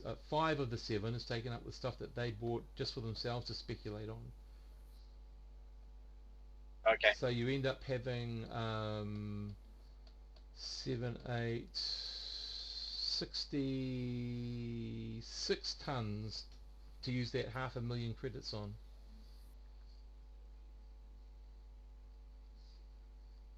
So you're trying to find something that's going to give you a fantastic resale at an agricultural place, or a fantastic buying ability at an agricultural place. Okay, so we got 5 tons of tools on board at the moment. Yep. Yeah. Okay. Do we know what type of tools? They'll just be ordinary hand tools or power tools. Nothing too out of the wacky, nothing like a laser So drill we'd or make a anything. profit in an agricultural world, hopefully. Possibly. It would depend. When you're talking about If tools, they're a looking for pool those sorts planet's of the only place that you make a bonus +3 profit on. Sorry? Profit would depend on if those tools are in need. Yeah. On the planet at the time. And your role. Like when they bought this stuff, they had to buy it at 110%, 150%. Oh, okay. Sorry. So they're looking at trying to get a really, really good deal to break even. It's possible. But the thing is, you sort of found out what your stuff here is. It's not. It's all pretty much going to be down to your brokering abilities when you resale and the luck of the die rolls when you buy and sell.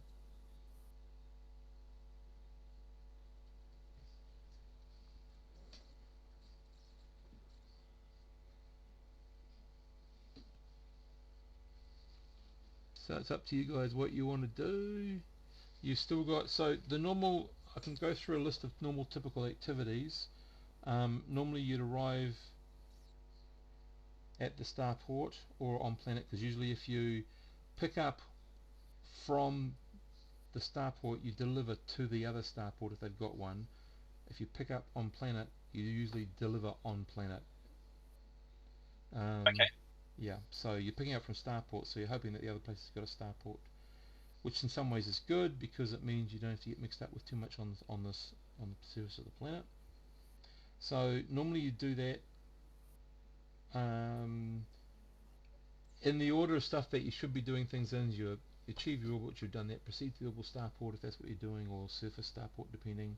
You unload high passengers, you unload mail, you unload middle passengers, you unload cargo, you unload low passengers, you conclude the low lottery if you're having one, refuel, then renew ship's life support, then you're supposed to sell your speculative cargo, and then buy speculative cargo, pay your berthing costs, pay your bank payments if they're needed, pay maintenance funds, pay crew salaries if they're needed. Then we get into the patron encounters, the planetary exploration, local areas of interest, hire new crew members, etc. Then you go back to getting ready for departure, load in reverse order, and then you lift off, achieve orbit, set course out system, possible ship encounter, and jump, and then you're on to the next one. Okay. So those are sort of a regular routine that you can get into. How about this? How about we see if there's some sort of a trade guild, merchant guild, something like that, who are looking to shift cargo to, I think it is Grull 2? Cruel No. 2, yep. Shuri, which is in our jump range, and see if we can fill our hold with lots and then do speculative trade around what's left in space. So we can effectively be assured getting some credits, and then when we build up and find out about certain trades and certain areas, then we've got a much better idea of what speculative trades we can get. And don't forget to start up a trade route, Russia, so you know what planets have got what sort of classifications is also helpful. Okay, so let's have a look. World population, we don't actually have to worry about too much.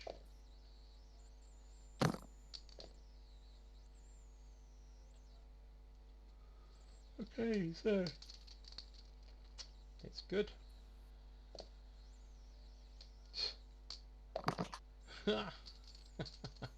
Okay, there's the first thing you can tell is there's no passengers available for Shuri. Okay.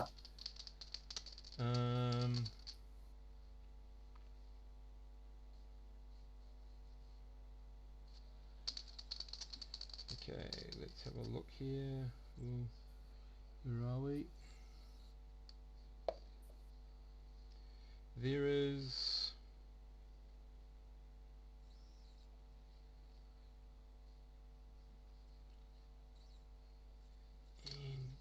damn it, 5, 6, 7, 8, 9, and I've got to do something with that number. So I'm thinking it's probably 45 tons of major cargo, if I've got that right.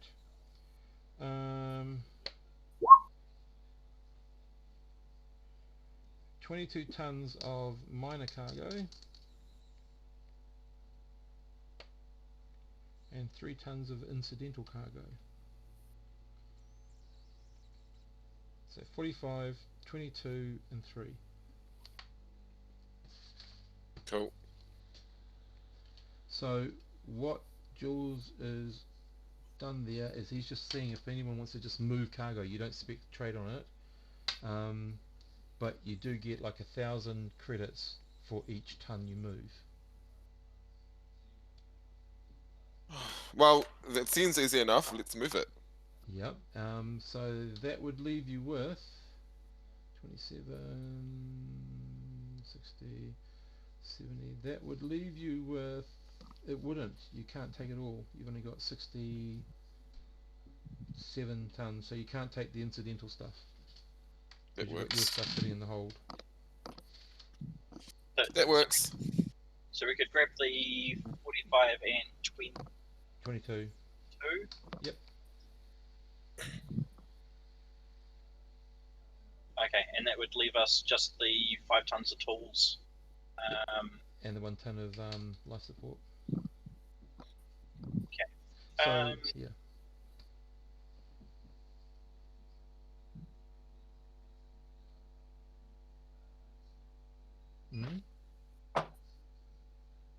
we're moving it? Well, he can say yes or no to buying it. He makes the decision. We. Or you could see what's available for speculative trade.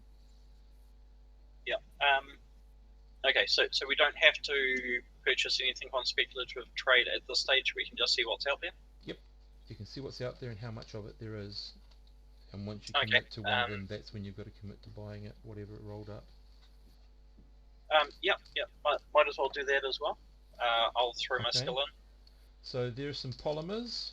They're normally worth around about 7,000 base price. As I said, there's no modification, but you can go anywhere from 5 to 20 tons of that. There's some pharmaceuticals. They're worth 100,000 a ton normally, and there's 1 to 6 ton of that.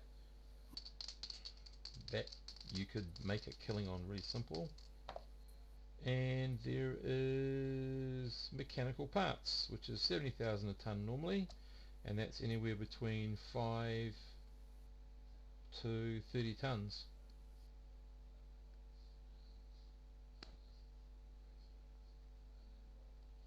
So you could probably take the 45 ton of cargo, and if you wanted to look at the pharmaceuticals. Yeah. And hope for a very low value.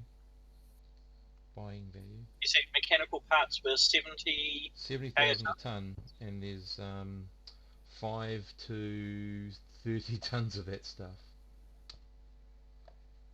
And remember, if you split this tonnage up on when you do splitting up speculative trade, you've got to pay an additional 10% to split it up if you don't take the whole lot. Bell, sorry, my cat's just sat on the table. The table of the speculative trade. You have to move. Keep going. Okay, just give me a second.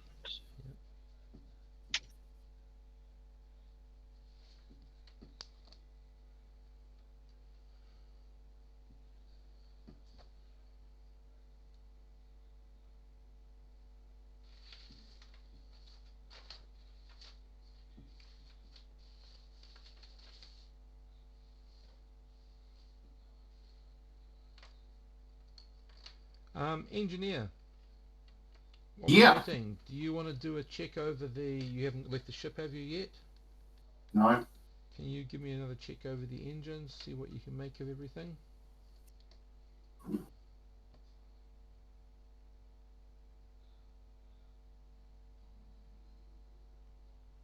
And you got a 1 on top of that, eh?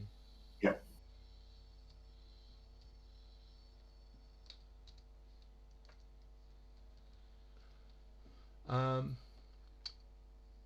They are damaged, and it's probably, no, I don't want your tail there, cat. Thank you. What? I don't know how I rolled that. I don't even know what I did there. This is what I wanted. Oh, you are so lucky. Okay, hang on. Remember to do all this sort of stuff, guys. I won't suggest it again next time. The engineer should always be checking the engines and all sorts of other crap. But anyway, 250000 times. Okay, if you can get the right parts and you can try to put it in yourself, you think you might be able to, and the part should come to around about 125,000 credits. You might be able to sort out the jump engine. Jeez, let's do that. That requires you to do a roll though. Crikey. But it's a You huge can save. do it. But it takes a while. So. Better than 2.5 million though, isn't it? It's huge. Problem is, if you can't make the roll, you've lost that money, and you've got to go the other route. Yeah, so it's 2.5 million, or it's 2.62 million. Yep. A lot of difference, really.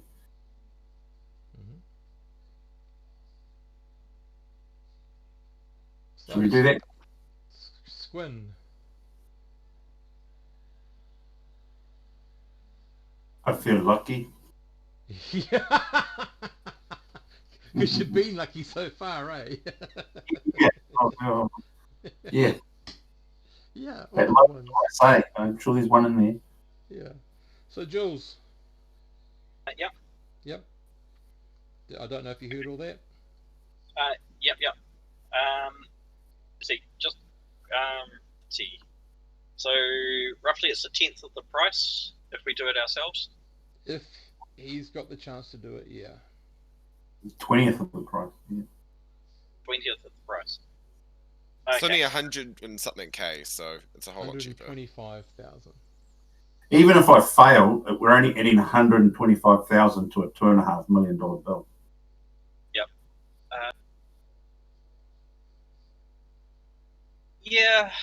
Yeah, that sounds good, but do we just want to hold off on that just for the moment?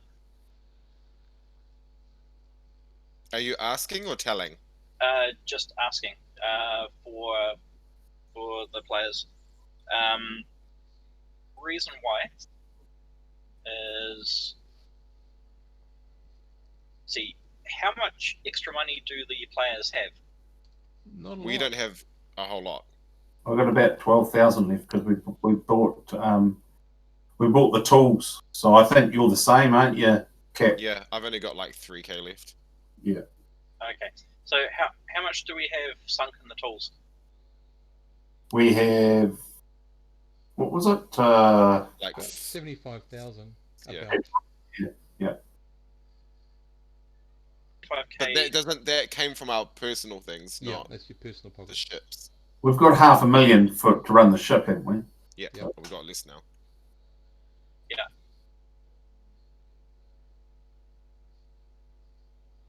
Okay.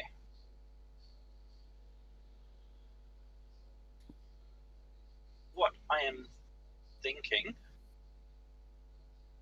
if we pull everything together,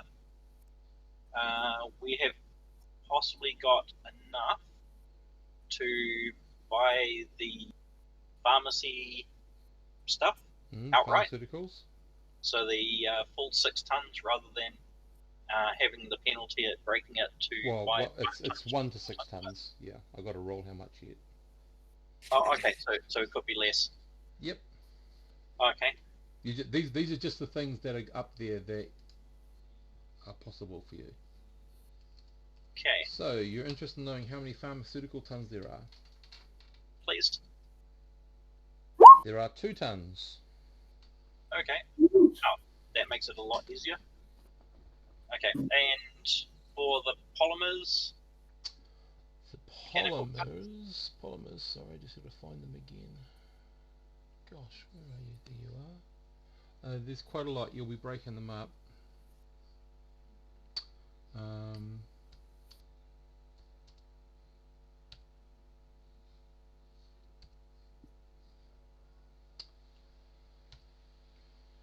And this is all, for God's sake. This is all times by 5. 100. But they're only 7,000 a pop. Okay. And there's 20 tons, so there's the 6 polymers, tons. no, there's 100. 100 tons of polymers. Yep. So if you bought, say you bought 30, depending on the price, you'd have to pay an extra 10% to break it up. So if you bought the 2 lots of pharmaceutical tons and then filled your hold with whatever you could get your hands on polymers, and hopefully you have enough to try to fix your jump engines. The mechanical parts, how many lots and how many? They're worth 70,000 a pop.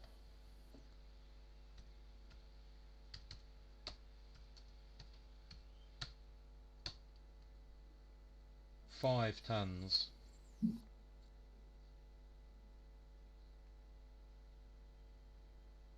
And 70,000 is their base value. And they do get a +2 if you sell them in the agricultural world. Oh, good. Polymers, you get nothing. You don't get any bonuses.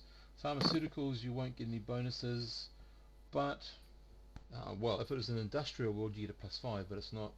But pharmaceuticals, they're usually pretty good, but you never know.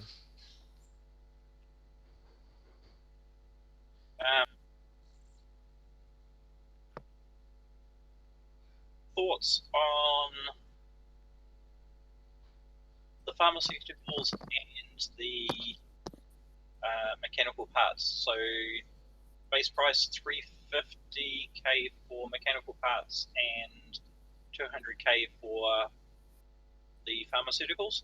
Mechanical parts, it's 70,000 a ton. Yep. Yep.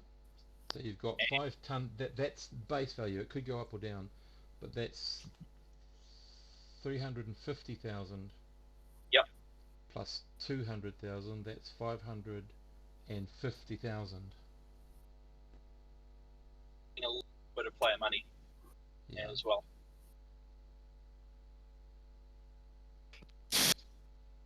So you'd be taking 2 tons of pharmaceuticals, 5 tons perhaps of mechanical parts, 1 load of the whatever fits in for the cargo, and hopefully you won't have enough to do the jump engines.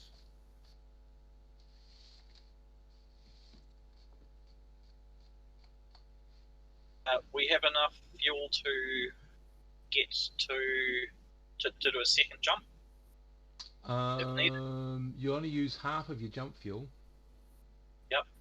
So you've got enough jump fuel to jump to Sharky and then jump to Corral. It's just the life support. Because you won't have any money to buy that, you'll have to dip into your 10 months. Yep.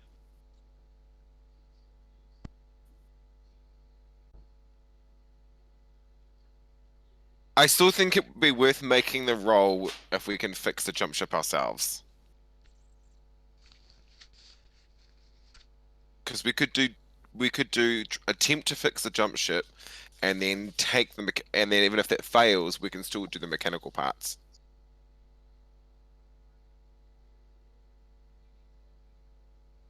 Yep, that's cool. I mean, do we actually need to do it now? Do you know when you're going to come across an A starport with a Tech D again? You can always jump back. Because we don't know, right? That's the problem. I would think it's better to do it now and get it over and done with. Okay. Yep. And what do the other players think? Yeah, I'd have a crack at fixing it. Look. Okay.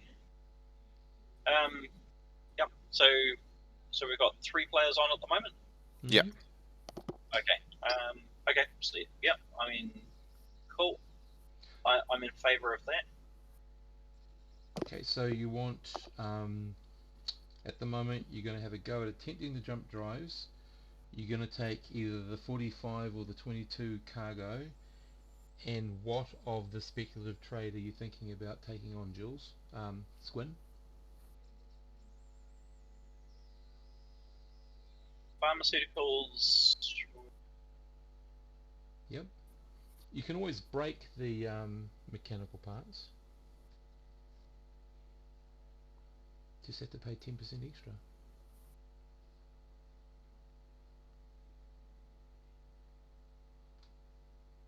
And don't forget, you've got a +1 when you're selling it. At the agricultural world. Would it be a +3 then? Which is Cruel. Oh. Okay, so it would be a +3 at the agricultural world. Yep.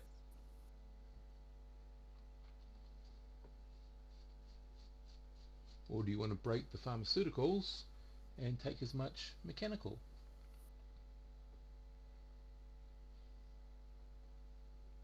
How many tons of mechanical parts are available? 5 ton of mechanical, 2 ton of pharmaceuticals. Oh, yeah.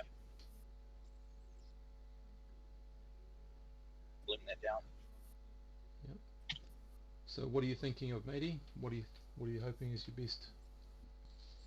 I'm looking towards the mechanical parts and Yep. just do the straight jump to the agricultural place and potentially see if we can unload the tools and mechanical parts. Okay, so did you want to check to see if there's well, after you're going to buy the mechanical parts now, because that's where you are, yeah? So we'll Is that where we're up to, buying the mechanical parts at the moment? Yep. Okay. The generic tools, so the 5 tons of generic tools at the moment. Yep. Do we have an indication as to how much they're worth here? No. No. Yes, you got to when you start rolling on the actual value table, that's when you commit. Oh, okay. Yeah. They were bought for 15,000. They're only actually worth 10,000 a ton. And there's no modifiers on the tools for any planet apart from a poor planet, and you're not near any poor planets. If you want to, I can see how much cargo is corral bound, because I actually rolled that other stuff up for Shakti. That's just another roll. That's easy. Yep. Okay. Give me a second. Gotta find the world population value is that one. Okay. Oops, sorry. Wrong dice. There's 30 tons of major cargo. There's 12 tons of minor cargo, and there's no tons of incidental for Corral 2.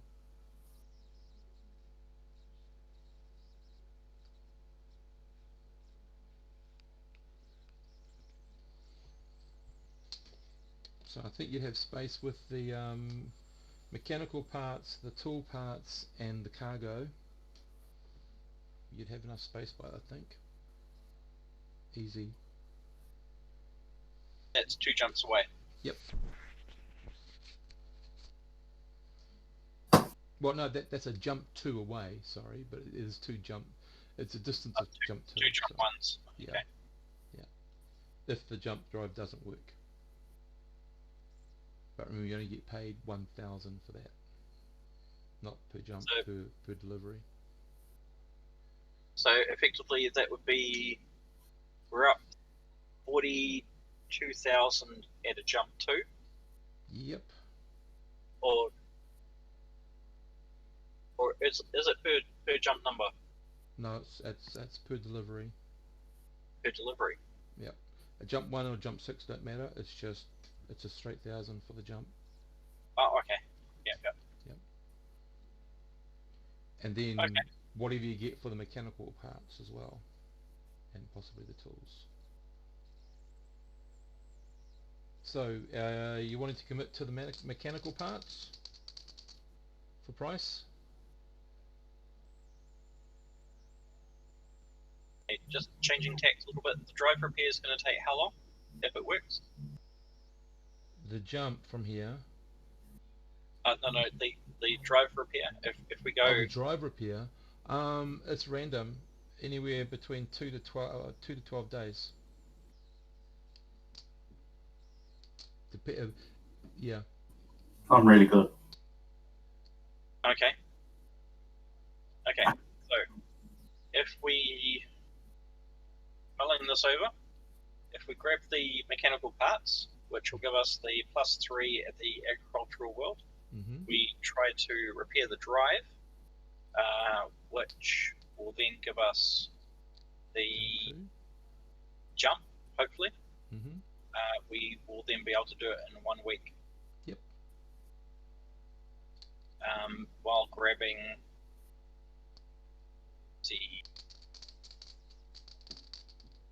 a lot of the major cargo, and then we'll have a bit of cargo space left over. Mm-hmm.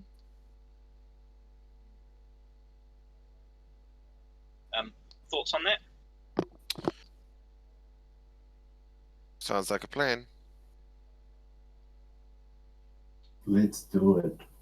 Okay. Excellent. Okay. So your actual buying value, instead of 70,000, it is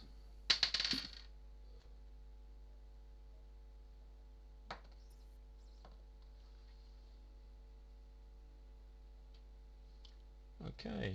Hang on, sorry. You got it for a bit of a cheap deal there. Not much, but some.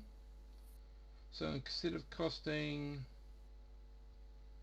it's cost you 63,000 a ton, 5 ton, 315,000 for the mechanical parts.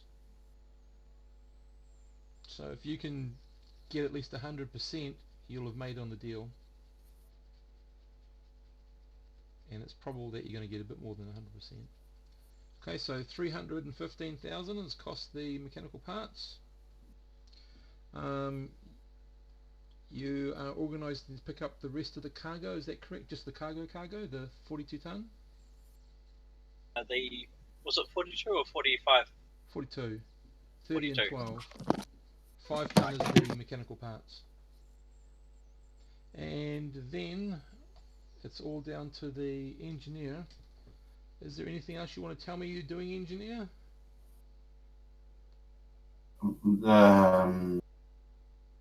Have I forgotten something? Yep. Doing a check over again? No, you've done the check over. That's all fine. It hasn't changed. I'll just ask you to remember what you did on the hull. Otherwise, I'm going to The fuel? The Sorry? fuel thing? Yeah. Fuel? Does that need to be repaired properly, doesn't it? No, you repaired that extraordinarily well. If you'll Mhm. remember.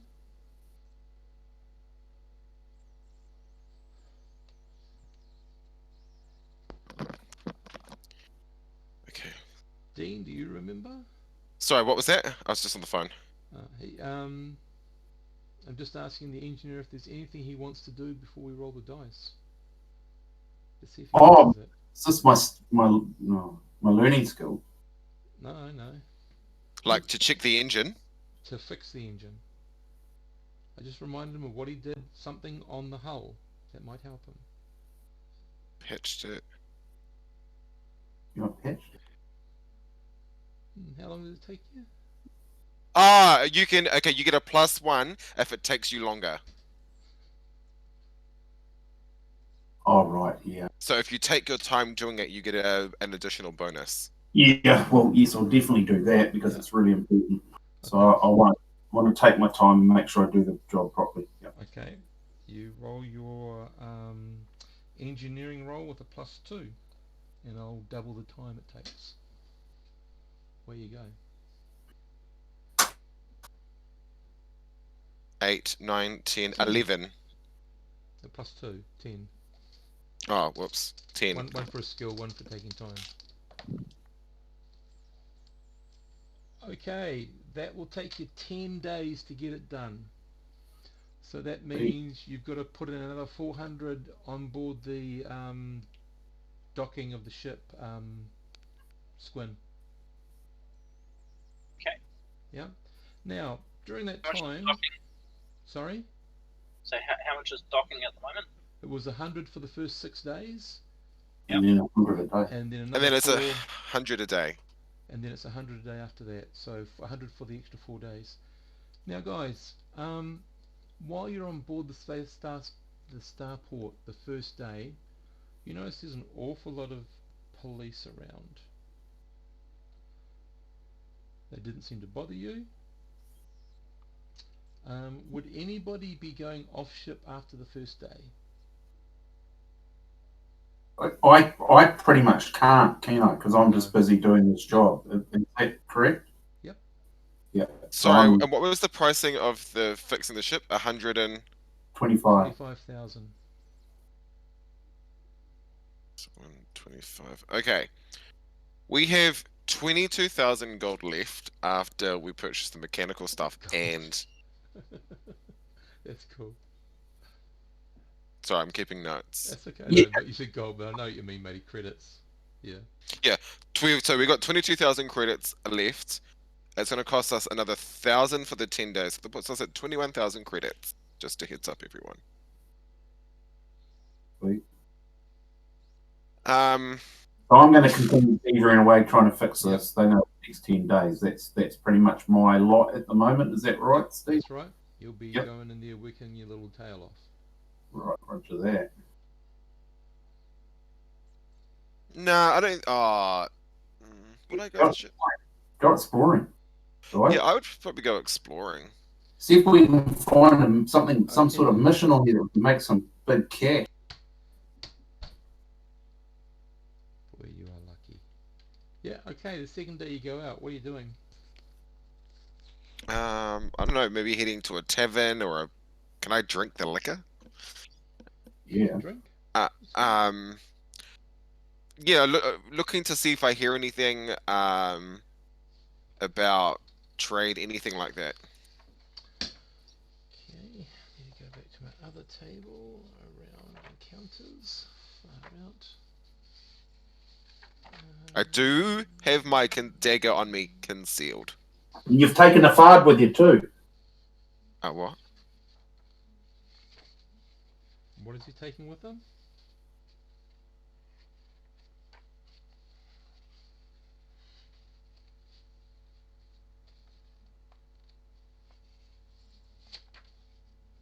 I didn't quite hear it, sorry, so... Okay, so just looking at your...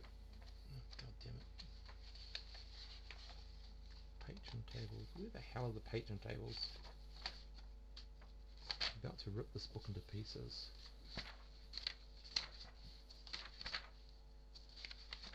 No, that's just stupid where I am now. Okay. Patron tables, where are we?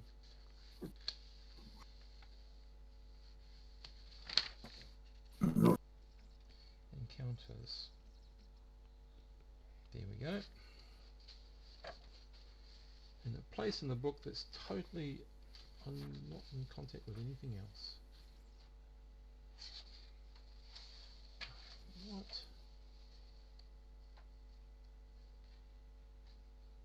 Right. Where are we? Okay.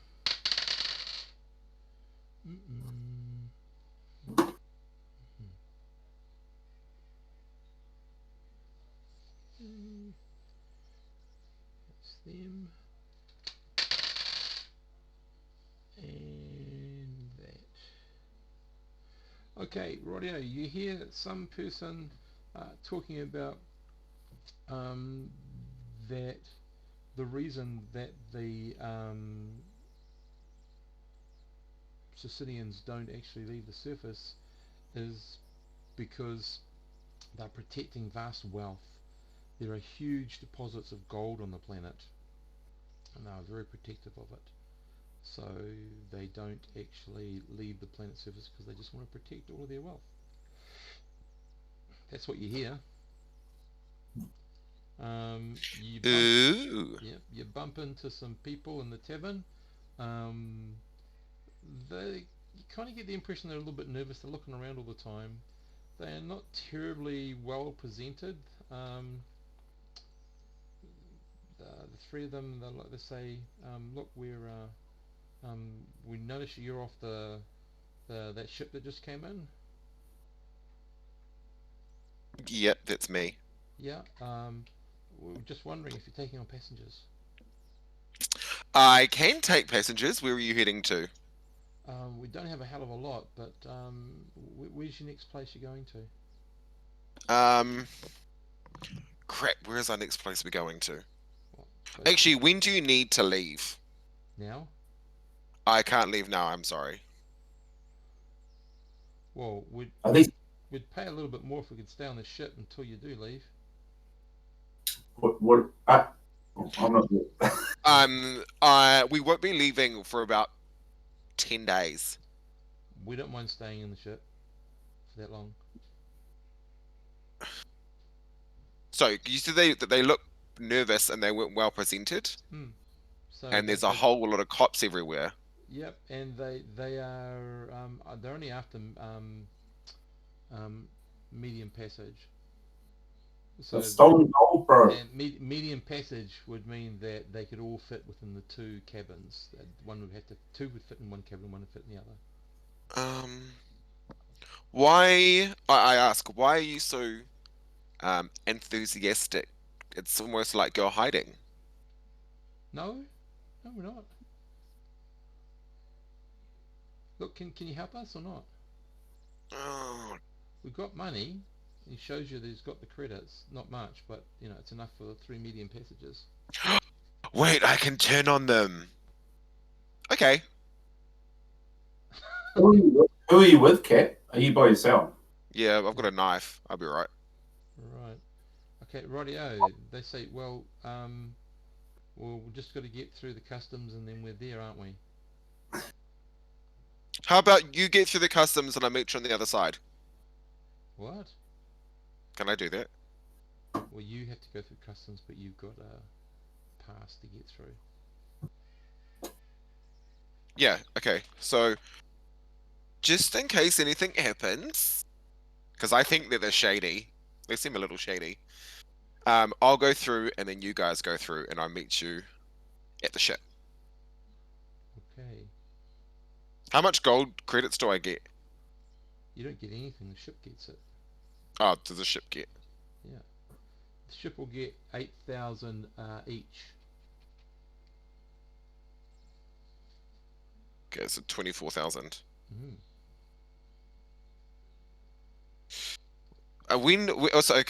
When do they pay? Do they pay before or after? They pay on arrival.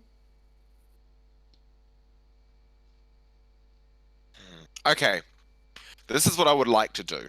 Okay, so I want to put them in the ship, and then I'd like to do a little more investigating to find out why that there's so many police and what they're looking for. Mm-hmm. Okay, you go through. Then the first one goes through, and all hell breaks loose. Alarms go off, doors shut. You just narrowly miss getting your toe chopped off. You jump back as the door to where you're going through just whoosh, closes down. There's alarms and klaxons and all sorts of things going on. Yeah, and then these three people from somewhere pull out some weapons and they start firing, and it's like you're in combat. So Even though I'm on the other side. Oh, great. not on any other side. You just happen to be on one side of a desk, basically. When you go through Oh, yeah. customs Cool and as. everything. So I need you to roll to see if you are surprised or not. So that's 1d6 plus. Do you have tactics? Yep. And do you 1. have? And what service were you in? I was military. Oh, I was Marine. Still trying to find it. Thank God. And I do have leader. Hang on a second. Surprise. Battle dress, leader skill, +1. Tactical skill, +1. Military experience, +1. You get a +3 to your 1d6.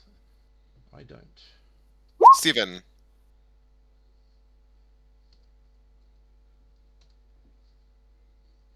That's 3 or more. You've got surprise as they start to reach for guns. Just stop you there. Squin, what you need to do is you need to look online at your connection to see if you can find anything. So if you can give me a 2d6 roll, and I'll tell you if you find any other information. I need to know what sort of things you're looking for, though.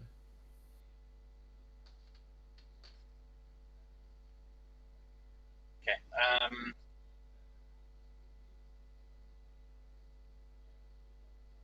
So 2d6. So something like news about planets, news about trade, news about whatever.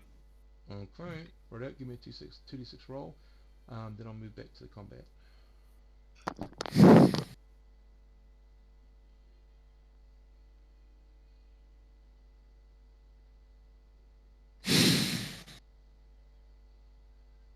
Remember, Dean, you've got a dagger versus their body pistols. So, hold on. They're not As a traveller, attacking you me never that take way. a knife to a gunfight. Anyway, okay, Squin. There's lots of ads. So you know that the other two places are producing most of the stuff that's been advertised here anyway.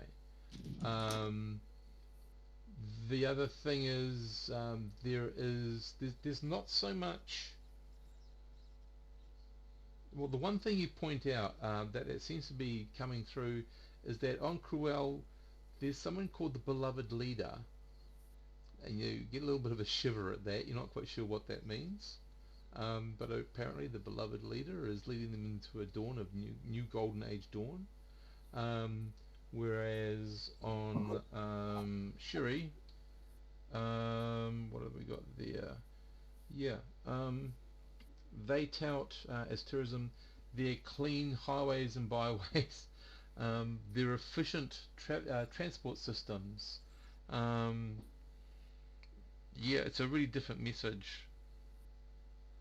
Um, Commercially, they both seem to be producing slightly different things. What would you say does commercially? Yeah, Cruel does tend to be the food basket of this particular little joining up, whereas Shuri tends to be more of a technological base. But that's about all you could sort of intuit between the lines. Okay? Okay. Yep.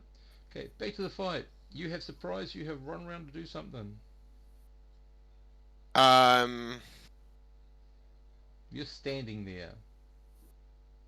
Okay. Can I disengage myself? Can you walk through doors? Oh, okay. Or Oh, walls? crap. So who's in the room with me? Is there any, like, cops or A anything like that? couple of customs officer, there are three armed gentlemen, there are several other people, there's rows and desks and everything that you see at a customs but slightly higher tech. Okay. Well, obviously they're criminals. And you see, devices that check you for illegal things. Obviously the criminals. I don't want to support criminal behavior. I don't know what to do. Can Do I you want throw to the stand there? uh can I hide behind the table? Sure. While I figure out what the hell I'm gonna do. So Okay. like I'll push the table over and then kind Yep. of like duck under it. Rightio. Or you could just hide behind it. So as you Yeah. do that, bullets are flying all over the place, some near you, some away from you, people are getting hurt. As you got under the table, you can see one of the people that was trying to get on board your ship has been gunned down. You can hear some cries, other people have been hit. The guns firing is still going on. You realise that the armed gentlemen from the starport are actually armed with shockers and stunners, not actual bullets. These guys are throwing around bullets though. And then you hear someone yell, "Oh my God!" And you hear something hitting against something, and then there's this really blinding sound of an explosion, and you're chucked up into the air and tossed across with the table across to the far wall. And you're sort of reeling a little bit, your ears are ringing, you're looking up, there's a bit of debris floating around the place, and just hope I don't roll a 6 on this next roll, okay? Okay. Woohoo! Okay, so I haven't decompressurized this particular part of the ship. But someone let off some sort of bloody grenade. So they, the two of them there are moving their way over to you. Oops. They're still conscious. And everyone else is down, bleeding or dead. You've been tossed, Okay. you're a bit stunned, but not about nothing else really. Okay. Come over to you, they both got their body pistols out, they get you up, they treat you like, okay, say, hang on. One guy shoots at the door and then makes it move it open. He says, okay, which way do you ship? Okay. Where would, on my way there to the pub and whatnot, there were cops around? Mm-hmm. I would like to take them, I guess, in the direction that police would be. You are taking them in the opposite direction to where they want to go. They've gone through customs, then they need to get onto this side to get off the port. Okay, I'm trying to think. If I was in the military, what would I do? Can I attempt to disarm them? You can try. Okay, that doesn't sound. I don't like the way you say that, Steve. You've got a dagger. Hmm. Bringing a dagger to a gunfight. You can try to disarm them. There's no reason why you can't try. But you're only going to go against one at a time, aren't you? Yeah. So you've got to think of all the variables in that. I'll move back over to Squin. Squin, you got anything else? I'll give you a couple of seconds to think about it. Squin, as you're scrolling through all this information, there's suddenly an alert that lights up on the cockpit deck sort of thing that you're in. You sort of tune into it. Oh shit, someone's tried to get through customs illegally, and then you see a picture. Why the hell is your steward between two of the protagonists being hauled in your general direction? Why the hell is she doing that?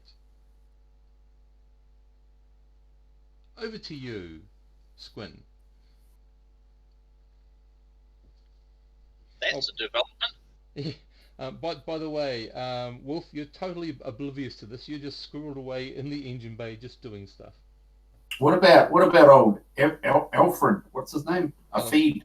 Aliv.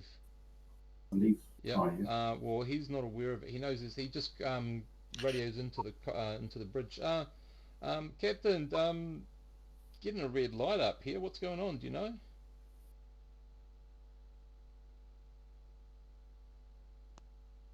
I think there's a bit of trouble at the starport. Oh, anything we've got to be worried about? Should I heat up the turret? Okay, so roll back a sec. So the red light is something mechanical or related to the... It's an alert to all ships that are connected to the starport that there's trouble happening. Okay. Yeah.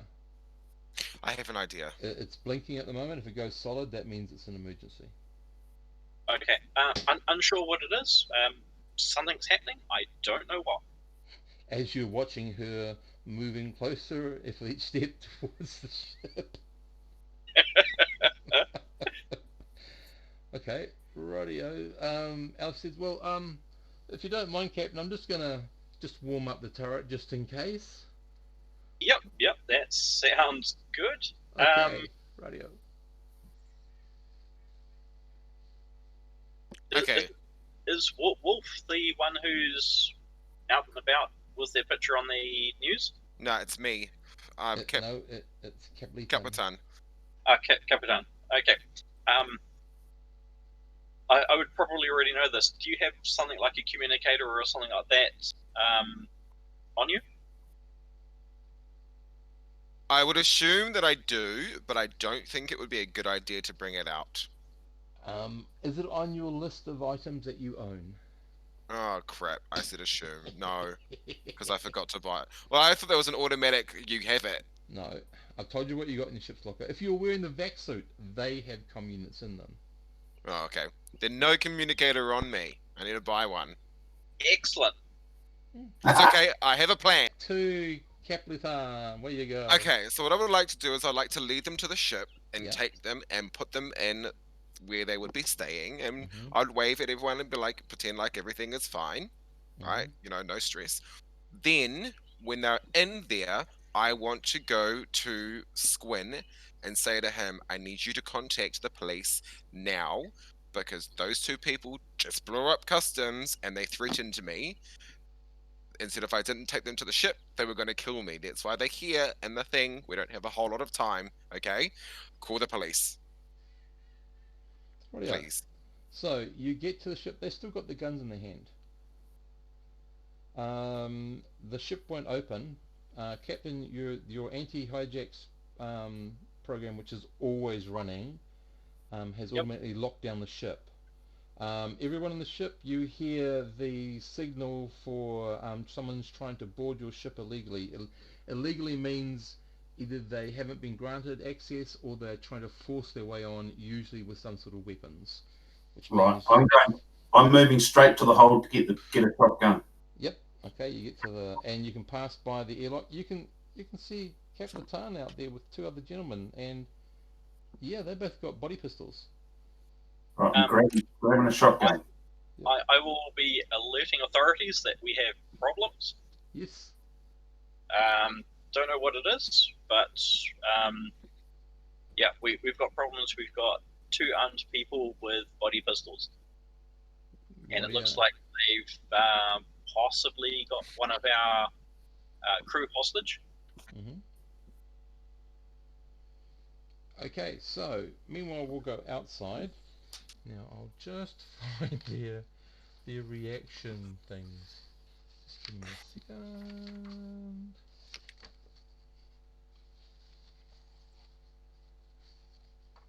Need to find out how they're going to react to all of this. So you've rocked up basically to the front of the to the airlock of the ship. Reactions, here we go. Okay, you're standing there and there's this blinking amber light, which you know what that means. The anti-hijack is engaged and you can't get in and you can't get out. So what are you doing, Capitan? You know, probably because it sighted their body pistols. I look at them and say, the only way to get on the ship is if you put the guns away.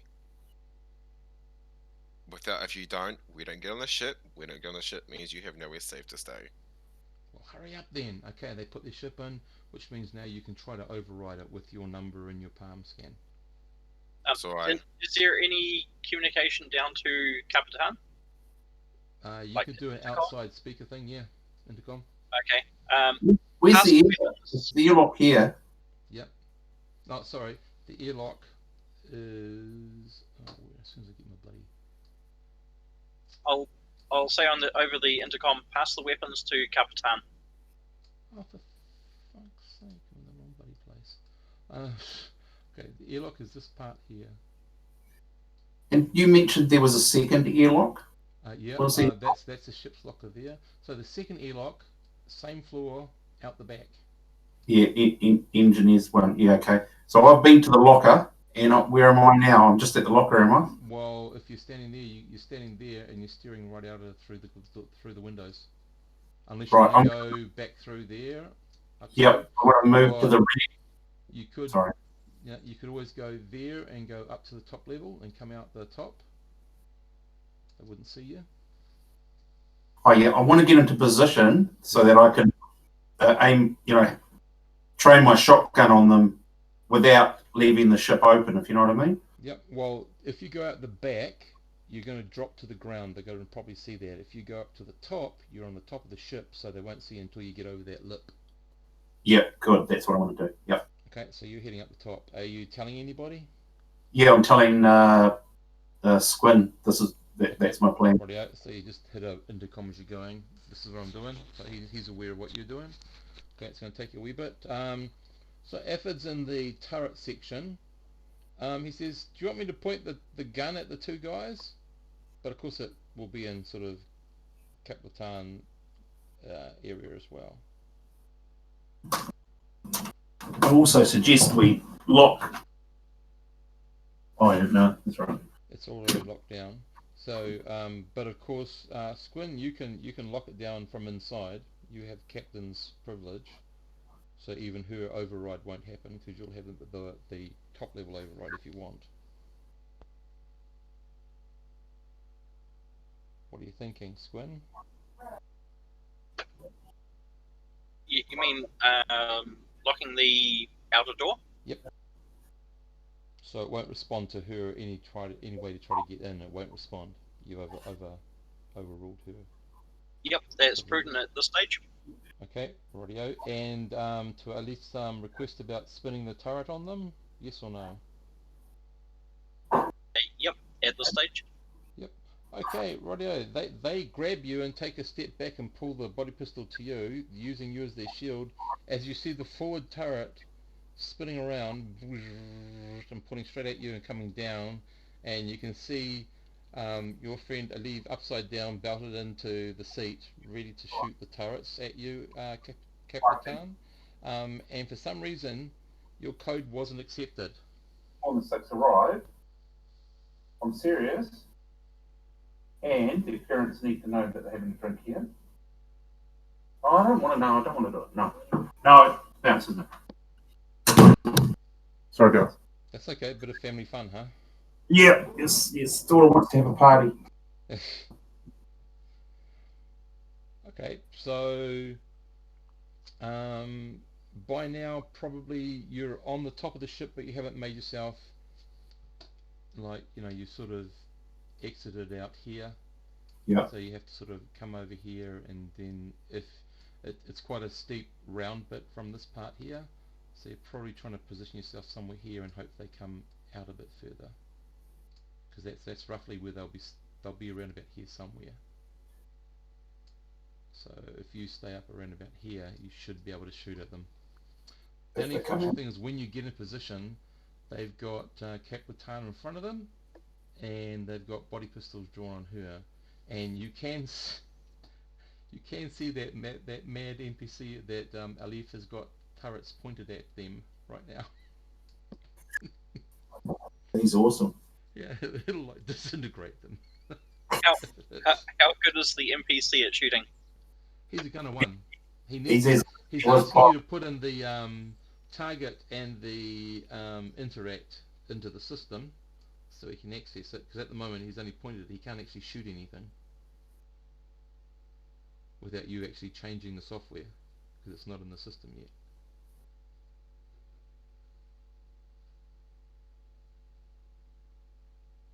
So is Squin following his request, or are you just keeping it out? He's pointing an empty barrel at the moment. Okay, so you need an authorization whether or not to possibly open.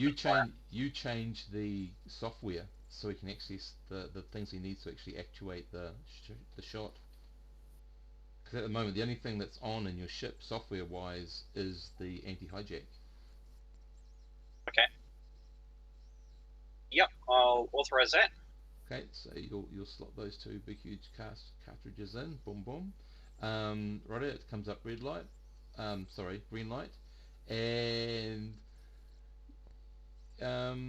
Capitan, while you're sort of wondering what the hell's going on through all of this, you then hear the familiar wind-up sound of the lasers cycling up. Dean? Okay. Now, you don't know whether this is a false threat or what, but you do know if this guy shoots and he gets anywhere near you, it's going to, honestly, it's going to disintegrate you all. Okay. I can walk in now, can't I? You can't do anything. Oh, is the door still hold shut? of you. They've got body pistols pointed at your body, and they're using you as a shield. And the door did not open for you. Great. Okay, I look at my captors and I'm like, honestly. Okay. Don't even worry. I said, don't even worry about them. They probably think that you're trying to attack me. Don't stress too much. As long as you give me your guns and I can put them away, none of us is going to get disintegrated and we can walk inside. That is very protective of me because I'm currently the only female on the ship. You can understand, right? Trying to con them. Okay, you're trying to use your steward to ease them into a false sense of security. Make your steward roll. See if they buy it. 5. Plus your +1. They're not buying it. I'm going to roll to see what their reaction is to that. Would I get a tactics one as well No. for strategy? No. Well, that's strategy, not tactics. Tactic is more in the gunfight field sort of stuff. Oh yeah. You're using the right skill with Stuart. Okay, so I mean, there's only 2 others that would be possible, which would be liaison or 3: liaison, admin, or carousing. I think you'll be coming on.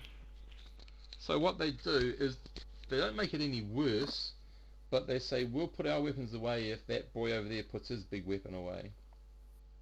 Okay. I wave. I guess wave with my hands like, "What are you doing? Put it away!" And I yell, "Stop! Just stop! Stop!" Okay. Your weapons to Capitan. Huh? I say, "I'm fine. I'm okay. The only reason the weapons are out is because they think you're gonna blow us up. Put it down, and they'll put their weapons away.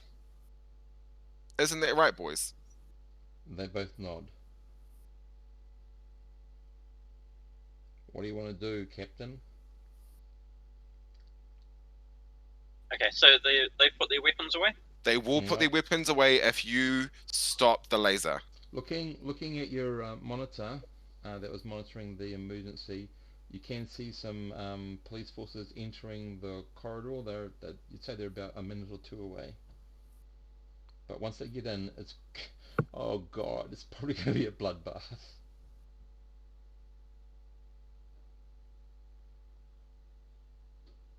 Okay, at this stage, I will keep the lasers on them. Just because I just want the authorities to sort things out. Okay. No. Are you saying anything else though? I'll say to Capitan, collect body pistols off your friends, and you hold them. And I repeat, they'll only do it if you wind down the lasers. Okay. Okay, I'll put a hold on the laser and watch very closely for the body pistols to be moved. Okay, by this time, Wolf, you're in position. You just need her to move, and you've got them. Okay, I'm going to yell.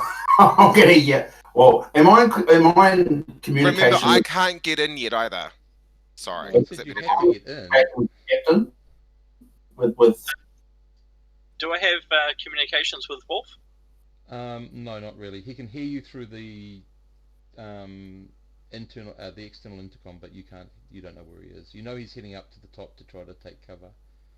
So I can't talk to him. No, but that's okay. But remember, you were going to yell something, and she is the person who's got tactics. So she is the person that potentially, if she's lucky enough, may get surprise on them to give her 1 round to do something, such as jump forward and duck and dive or something. Yeah, I'm gonna yell. I'm gonna yell to her to jump or duck or like get down, and then I'm gonna let loose with the shotgun on them. Okay. So as we come, you get a +3, Capitan. Where you go? I hope you get a big number. Nah. Let's see what they get. Oh, one off. Okay, rightio. So this is all going to go down. This is going to be potentially where you need your medic. Okay. I am the medic. Yeah. No, you're not. You're the backup medic. The doctor who hasn't shown up in the game. But anyway, okay. Wolf, she hasn't been able to move away. Are you still intending to shoot? I'm gonna end up shooting her. Yeah. No, I'm gonna scream at them to drop their weapons and we'll let them in. But they've got seconds to do it, or otherwise they're at the hands of the police.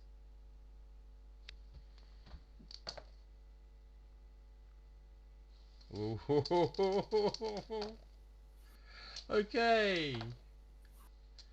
They start shooting, and they shoot. Now you've got a lot of cover, but I think they've hit you. I'm gonna have to go back down to see what a body pistol does at this range. Yep, they're at medium range. You've got no armor as such, apart from your overalls on. I wouldn't have my cloth armor on. You don't wear cloth armor when you're an engineer, though. Yeah, okay, fair enough. Yeah. It's worth a crack. I know. So, but call it to 0. There's no adjustment. They do get a +1 at the... No, they get a... Oh, shit. Okay, at this range they get a -6, but they're stupid. They're firing up at you. So -6 means they've actually missed you, and lots of the body pistol bullets go ping, ping, ping, ping, ping. Okay, Cap Latan, what are you doing? They both seem to be distracted by Wolf's voice. So during the confusion, everything, I... Oh, well, I got him there. I attempt to disarm one. Oh. Really? Okay. Well, like, is the door open? The door into the bay of your ship where it's located is yes, but the thing is, the ship door isn't just yet.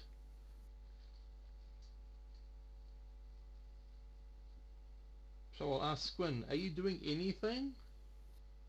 I'm waiting for Capitan to get some distance so I can flick the lasers back on. Uh-huh. Knowing that the police are going to come in any second, it's going to be a bloodbath. She's got no cover. Just saying. Okay, Capitan, what you doing? Let's see,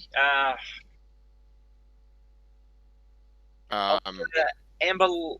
Can I put a amberish light on the entranceway? Meaning? Meaning so that Capitan can get through, but the two others can. Depends on how fast they can run and how quick she can get there first. But yes, you can. Yep. So you're going to give her a silent signal to say, the door's open, hurry up and get in. You need to put someone in the lobby to shoot them as it opens. I mean, at the moment, they're concentrating on Wolf. He's at distance. Yeah, so I should be able to get through first. Hopefully. So you should be able to just then I would run inside. Into a sprint. Okay. Because we're changing things, roll to see if you got surprise, because they're not engaged with you at the moment. See if you can sprint off real quick. Okay, they need a 3 or less. No, you sprint off. They start taking off as well. You get into the door. As you're trying to close it, one of them will get in. Let's see what happens there.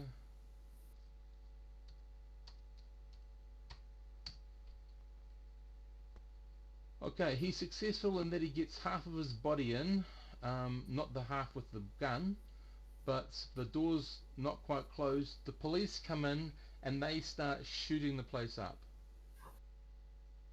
The engines, let's get out of here. No, you can't. Wolf is on top of the ship. You're going to put him into space. You're going to put Cap Latan into space because she can't close the airlock yet. Oh, no. But the guy in front of you, what are you doing, Cap Latan? Where are you placing your body? So the guy the door is jammed as far as it can go with the body stopping it closing. I want to stab him in the arm. So he rips his hand out. Okay, you stab him in the arm, and that lets me put you in the firing range. If you just hid behind the door, you wouldn't have had an issue. I don't know. Okay, 7 plus all the bonuses and penalties. So you're not wearing anything. Do I have cloth armor? Or does that not matter? Well, you have to put it on. I just thought I'd always be wearing it. Well, you're not always, because you would not be wearing armor when you're serving clients.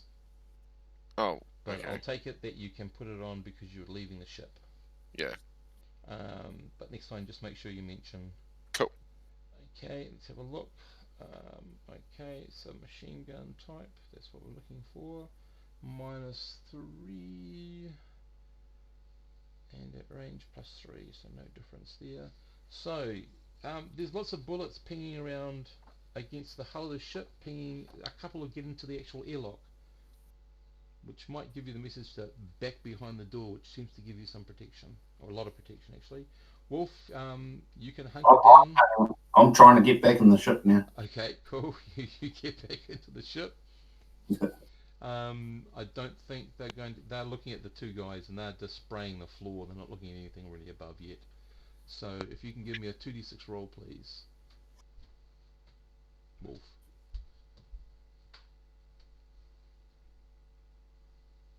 You're fine. Absolutely fine. Even though it was the foot effort. You're totally fine. Okay. After they stop shooting, Alfred is a bit disappointed he couldn't shoot the lasers. Mind you, it wouldn't have been a good thing to do because it would have gone straight through them and straight through part of the hull of the space station anyway. But good threatening material. They come up, they put their guns, put their guns through until you put your arms up or lean against the wall or something to, do you follow through, Catlatan? Of course. Okay, right, they order the captain to open the doors of the ship. I'll do as directed. And the body flumps to the floor, they grab that up, they frisk you, they ask you your name, Catlatan, da-da-da-da. And they ask the captain, is she a member of your group? Yep, I'll confirm that. Okay. And they'll take her away for some questioning. So basically, they will. Let's have a look.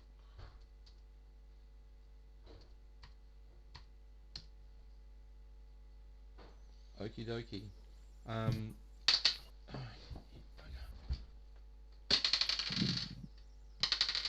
What's the story you give them, Capitan?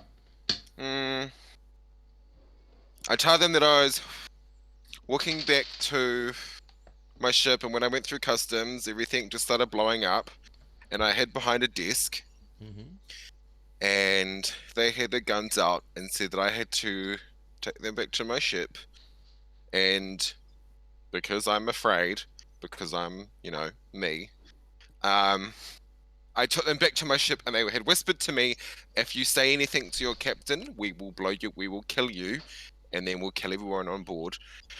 And so what I was trying to do was I was going to take them to the ship and remove their weapons so I could call you. And I start crying. Right. For dramatic effect. Okay, right. Well, it doesn't move one guy because he then puts down a sort of a tablet, and it's a picture of you in the tavern talking to them. Would you care to explain that? I cry again. And I said, I said, okay, well, originally they were just asking for passage. I didn't know who they are. We've only been here for 2 days. And they just said they wanted passage. And we would be leaving in a few days. I didn't know that they were criminals. Cry again.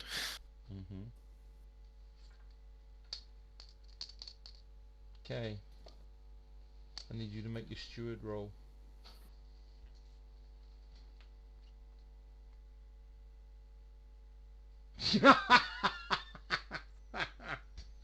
Well, it doesn't improve their reaction, but their reaction is enough to let you go. Warning that it might be in your best interest that you stay in your ship for the rest of the time you're here. I thank them and weep as I walk out back to the ship. Oh, they get someone to accompany you back to your ship. Okay, cool as.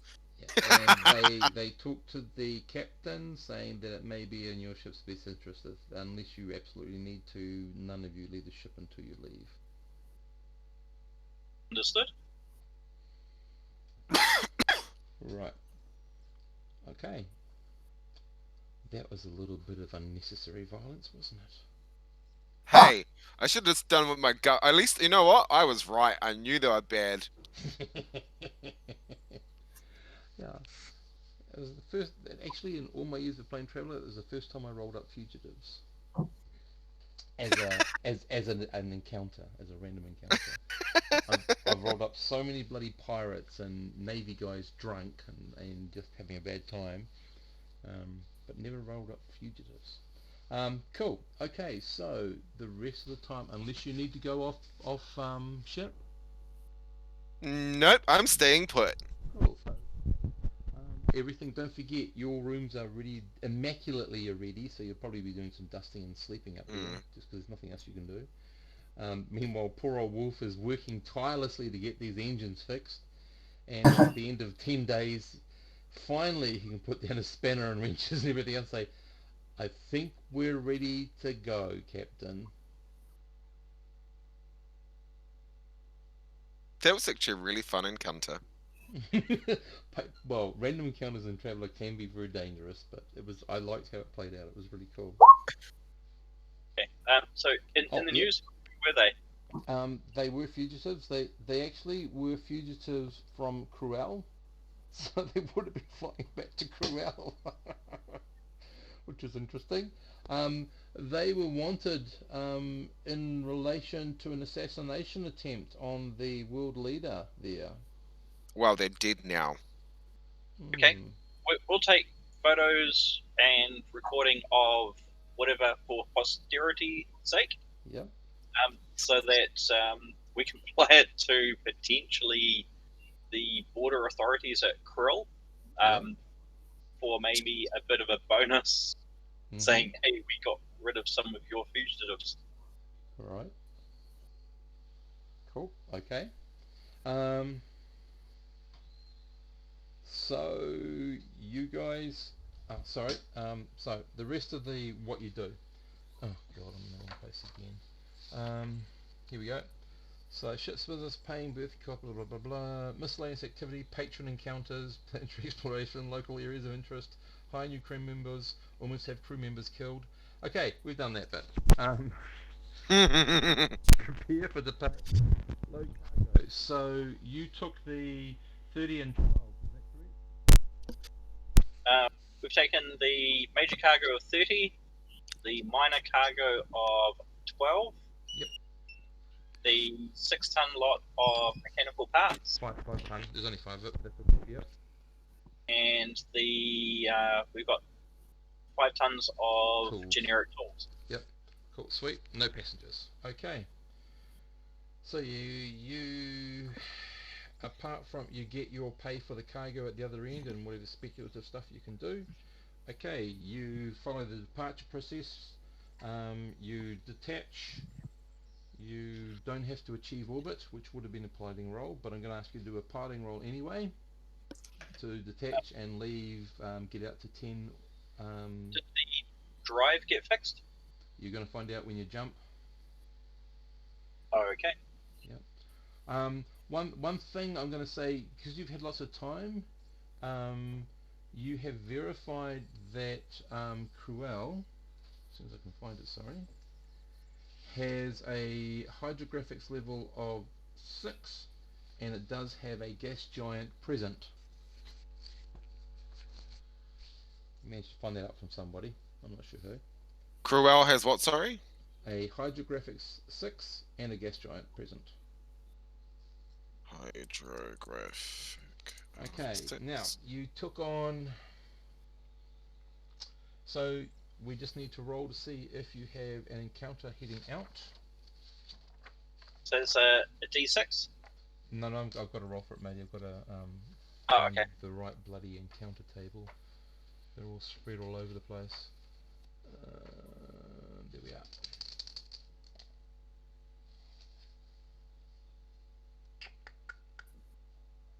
Whoa. Okay. Rightio. Coming along, coming in is a 400-ton subsidised merchant, the Rising Phoenix. they hail you, just remind you that their pathway is this, and they expect you to do the same with them. And they are out of excuse me.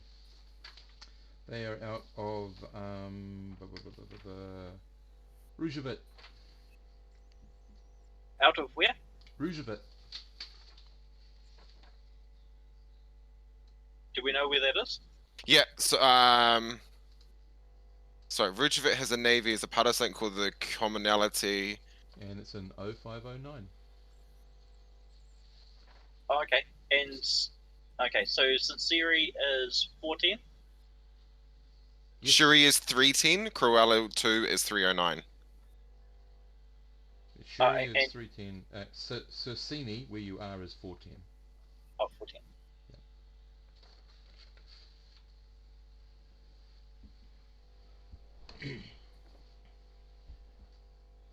What was the? Oh, can you spell the name? Which one? The 509. Rugievit. Rougeavit. Okay. Okay. Okay. I speak with Captain. Excellent. Understand. We'll keep out of your way. Any trade prospects for Rougeavit? Well, let's have a look. Well, you know the commonality. They'll keep business pretty close and tight to their own chest. But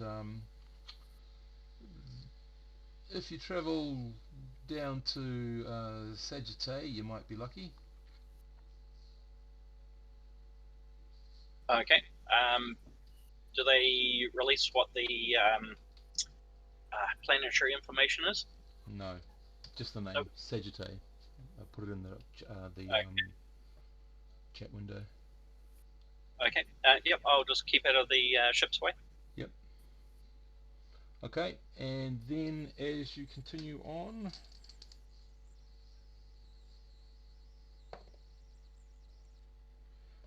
you also encounter, before you reach your 100 diameter, and sorry, what speed are you travelling at? 1, 2 or 3G?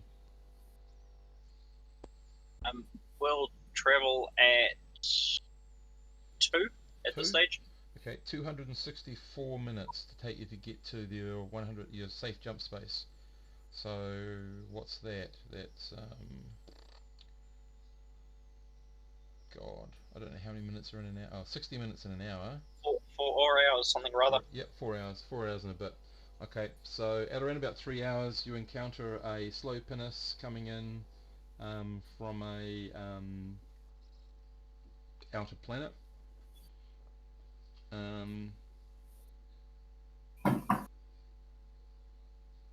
So they'll hail you the Grey Ray. That's what they'll call themselves, the Grey Ray. Of the what do we call it? Yeah, I've got the names right here. Stupid Steve. Where's the places? Come on. Hurricane, the Hurricane company, Hyrokkin. Okay. Do you want to put that info in chat? I'll just put it into a little document. Yeah, Hyrokkin. Okay. Yep. So if you want to, if you think too quickly, you can. Why? Because you still, got some information. Apparently, they're listed as a company that comes from Shuri that is at present exploring the various outer planets of the S1E for any profitable ore.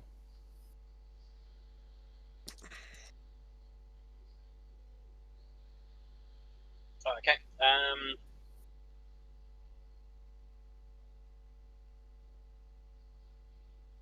I'll say, how's your exploration going? Let's just say we're all smiling in here, says the guy. Sorry, I also forgot to say I would relay the information about the reason why those people don't leave the surface is because they're protecting large wealth, which is gold. They want to, Yeah, you somehow get in on that chat, and the guy laughs. Oh my God, there's one born every day. He says, "No, there's no gold on their planet. You think we'd be out doing the outer planet searching there if we thought we could make an easy kill on the inner planet?" I'm glad I didn't blow the planet up. Yeah. Um, so you pass by them, and you reach the 100 diameter zone, ready for the engines to be sorted out. You swap in your programs, you swap in your generate, you swap into navigate, into jump 2. You've always got your maneuver in there, and you're about to engage. And what does the engineer always do now, Tristan? Check everything. Yeah, roll the dice to see if you don't have a misjump or your engines don't fail. Oh God.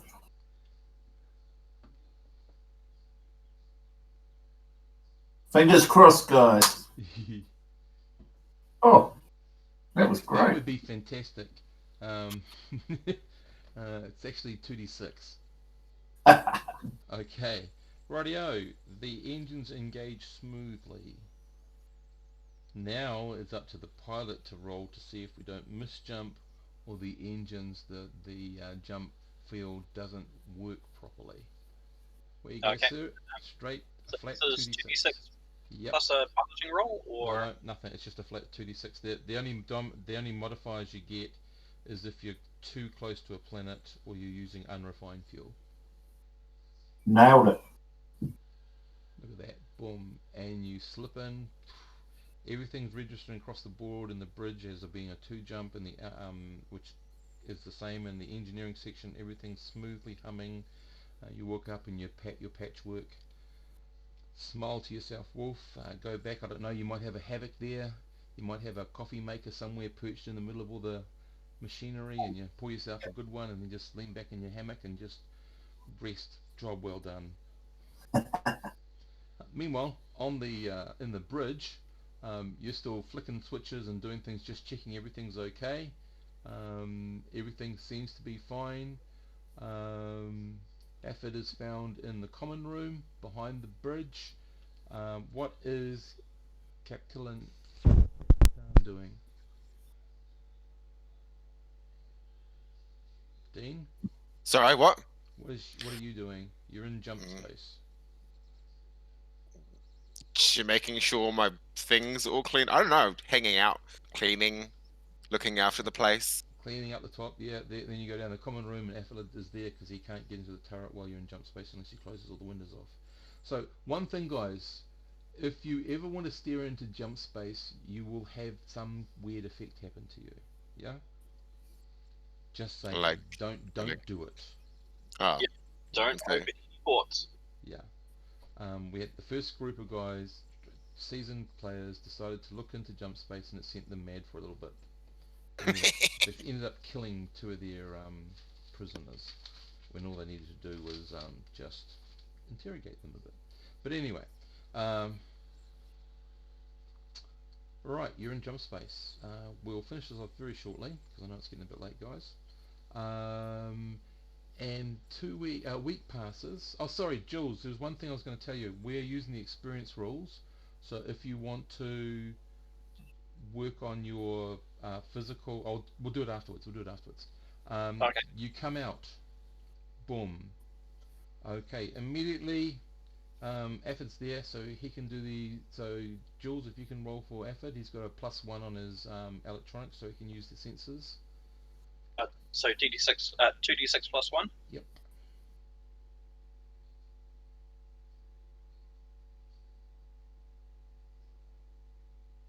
He's receiving signals in the system. Also, I just wanted to know, were you aiming to go towards a giant to refuel there, or to the starbase?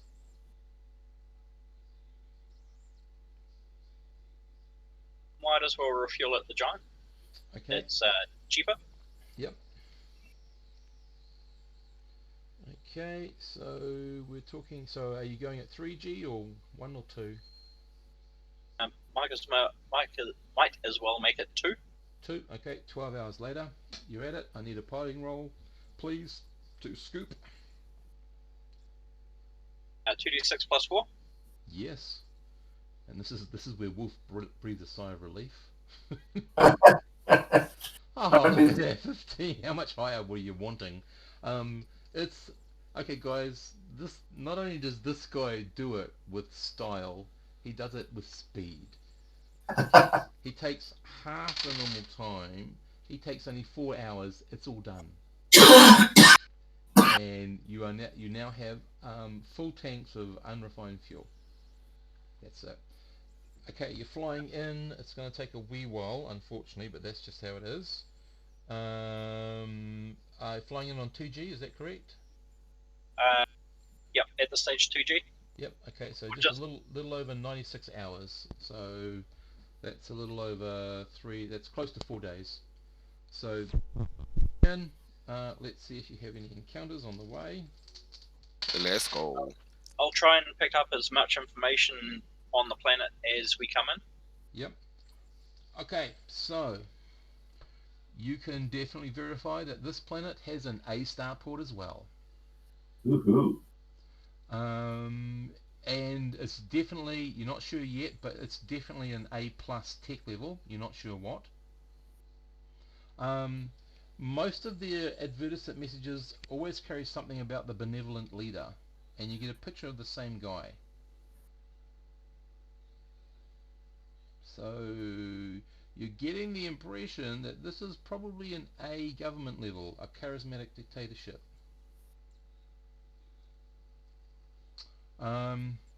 Until you hook up with the net or get close enough to do a scan, that's about all you're going to get at the moment. Okay. That's fine. Yep. Apart from one other thing, you know it has hydrographics, because some of the ads or some of the things to do on the planet involves water. Work out Hydro 6. Yeah, Hydro 6. So you confirm that. Yeah. So most of the I mean, a charismatic dictatorship doesn't have to be bad. It's all it is someone it's ruled by someone who's very favourable, and they don't vote them in. They just are in until something else happens, sort of thing. So, yeah, this benevolent leader guy, apparently you get a full rundown with every, and there's a whole channel just devoted to the guy. Coming in, there's a subsidised merchant coming out, and they just pull out the name. The Razor is all they call you. They say that, and this is their vector. Please do not stray into our lane. Blah blah blah blah blah. We're outward bound to Shuri. Have a pleasant flight. Wish you safe passage. Yep. Okay, you pass, and that's about it. You get within 10 diameters, and you can get Alfie on the sensors again if you want to give me another roll.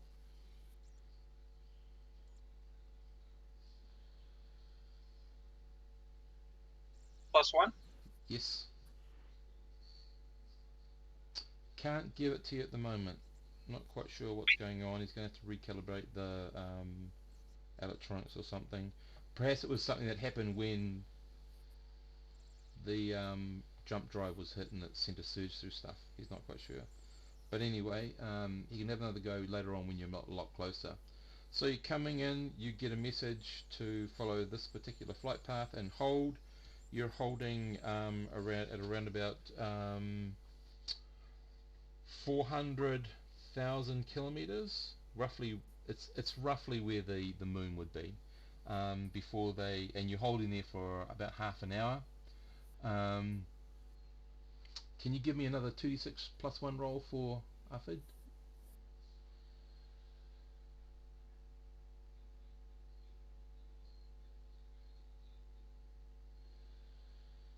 Okay. And then you're told to proceed forward to docking bay 19 on the starport. As you get closer, Afid can try another roll. He's close enough now to get some any details on the physical stuff of the planet?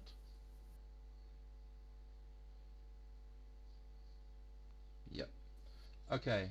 Cruel 896. Size of planet Earth. It has a dense but tainted atmosphere and 60% covered in water. Which means you'll need to buy filter masks should you go down to the planet's surface. Should you. Don't have to, but should you. You come in. The one thing you're noticing at this one is that there is a little bit more, it's either navigation or security, you're not quite sure, but there's lots more buoys in orbit around places. And give me a 2d6 plus 1 for Ufford, please.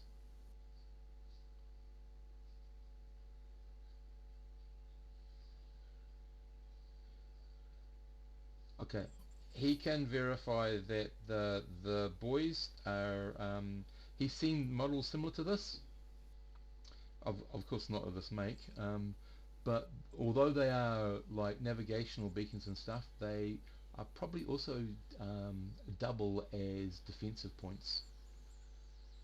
Okay, so they're armed beacons. Yeah. Not sure with what. He can't tell what that is, but the beacons are of such size and such design that he believes they are probably armed. So be very careful what you do out here, sort of thing he's saying. There is quite a lot of traffic around this place. Yeah, but apart from that, it seems to be almost, and the constant messaging about the benevolent leader and about what wonderful things he's brought Cruel to after the rule of ruin that happened before him, blah blah blah blah blah, and they show lots of poor people, and then you're not sure how old this, well you don't know, but you know this potentially is old stock footage sort of stuff. It appears a little bit to propaganda-y, if you like, as you're coming in, but you dock at your at the right number. This one is not an in starport dock. This is literally an arm that's extended out to you that links up to your lock, to your airlock. So you can't go outside your ship here unless you're in a vac suit. Just be aware of that. Okay, you're then given a 10-minute briefing on what to expect. From that you can work out that their law level is a 5 and can confirm that their government is an A, and their tech level not as superior as S1E, but damn close, is probably a C. B or a C, you're not sure just yet. Okay. Do you want to pop that information in the chat? And I'll just Done. Here, I'll do it. Okay. Okay. Because So I've been writing the whole you're only time. really missing the population level and whether or not it's a B or a C. You're not really sure. Oh, okay. Yeah. Yep. So as long as you follow those laws, the police aren't going to really worry too much about you. Of course, while you are allowed to possess and own the following weapons, you're allowed to own shotguns, any bladed weapon, that sort of thing is all fine. And if you're carrying one, you're expected to carry it in a proper carrier done up, but only if you have to. Otherwise they would prefer people, you know, you can walk around with daggers and no one's going to hassle you about it, but that's about it. So Cool. it's a slightly more relaxed law level than the other one. Yeah, but you get it. It's actually comes across, apart from the constant messaging around the benevolent leader, it comes across as quite a nice place. This place, Cruel too.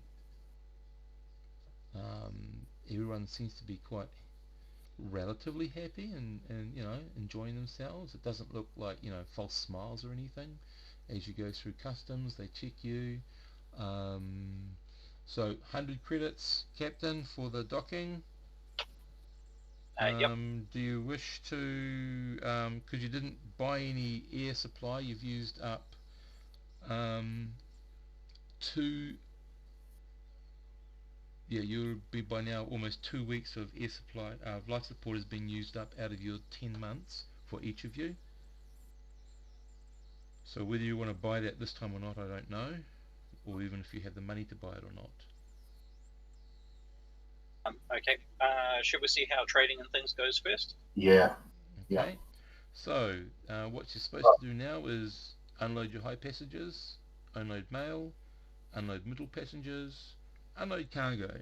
So you unload your cargo, that happens next. There is no low passengers and therefore no low lottery. Refuel from the starport and renew life support. So how you will much money? get, Sorry, keep going. that's right, you'll get 42,000 credits from hauling just the plain cargo. So you've got that now in your hand. 42,000.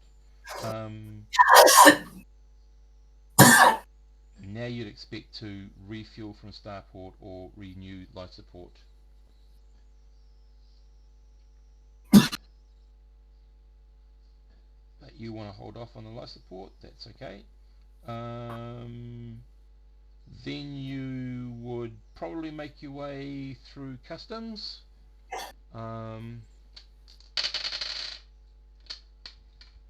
Who's going off ship this time? I'd like to, Steve. Yep. But would I do just a post travel check of the ship and the engines Sure. and bits just prior to that? Okay, where you go. You had several days coming in system to do it. Yeah. Okay. No problem. Yeah, where you go. Do we know what the taint in the atmosphere is? Not yet, but you know. But we have to wear our it vac requires suits, a eh? filter mask. Sorry, Dean. We need our vac suits to go outside. You're in space, so yes, you still will. Cool. You're on the up port, not the ground port. Cool. And vac suits have communicators. They do. Yep. But you only need a filter mask on the planet. Okay, sorry. So did we the minor cargo and stuff that we took? Did we get paid for it yet or no? Yeah, you sorry. have. You've been paid that. That was the 42,000 credits. Cool. That's the cargo. So our current money is 63,900. Right. So are you paying?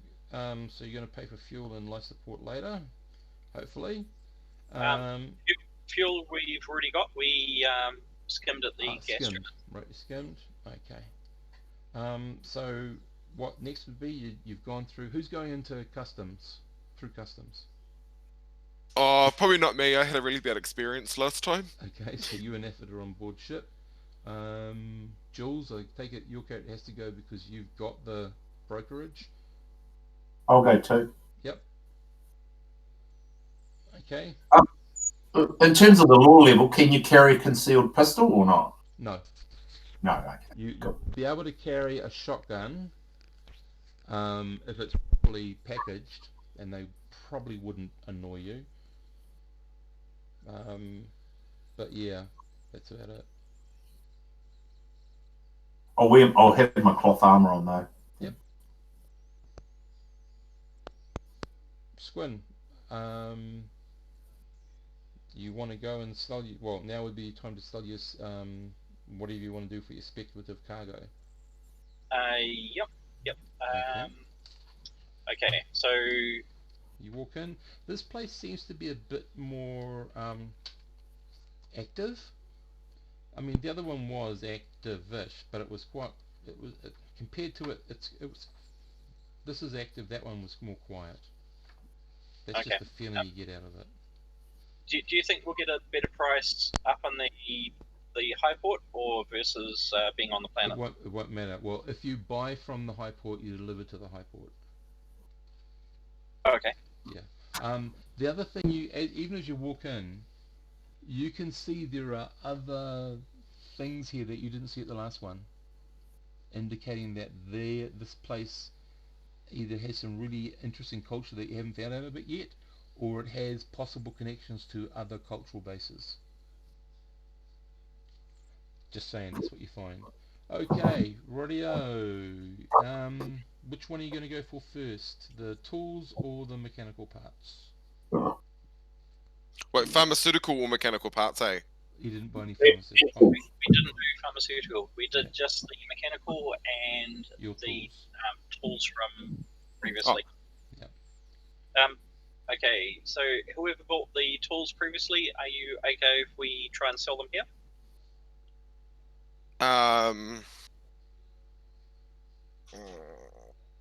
What do you think, Wolf?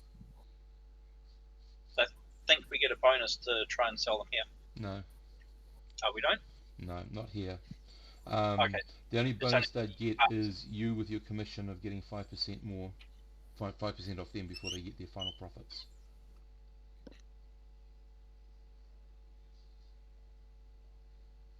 Okay, thoughts on that, guys? Because we're all pitching into that. Let's do the mechanical parts first, and then we'll see how they go from there. Yeah. Yep, sounds good. Do you want me to do a roll? Yes. Yep. 2d6 plus 1. It is indeed. Hope for high.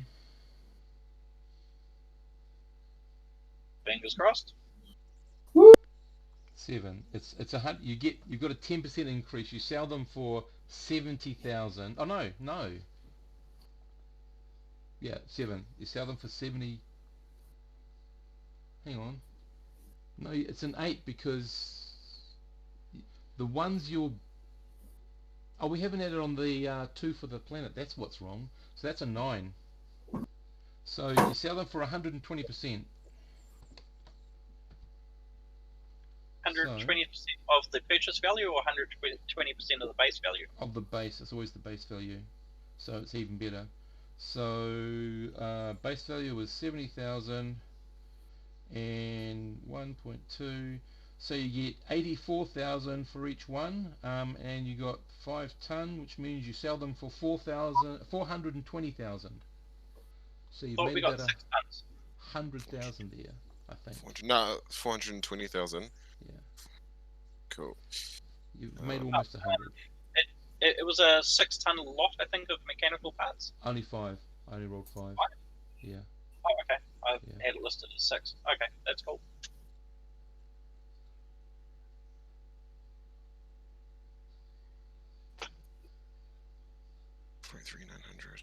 Okay.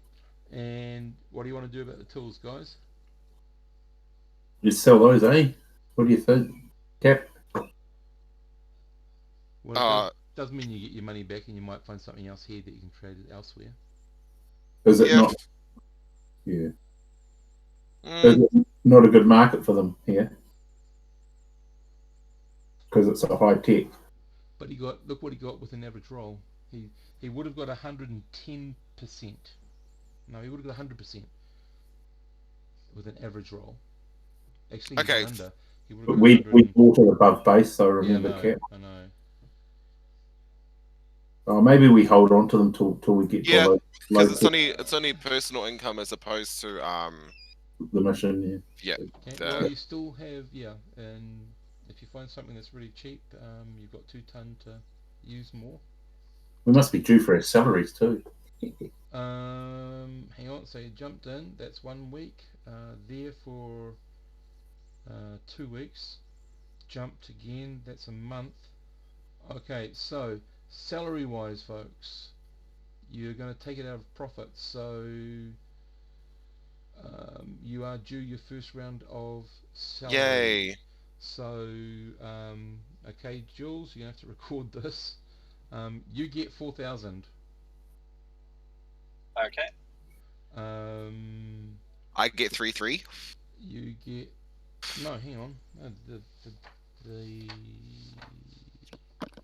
The engineer gets 4,000. Sorry. So Wolf gets 4,000. You get 6,000. Wait, who? Squin. Oh yeah. The steward gets 3,300. So I get 6,000 or 4,000? You get 6.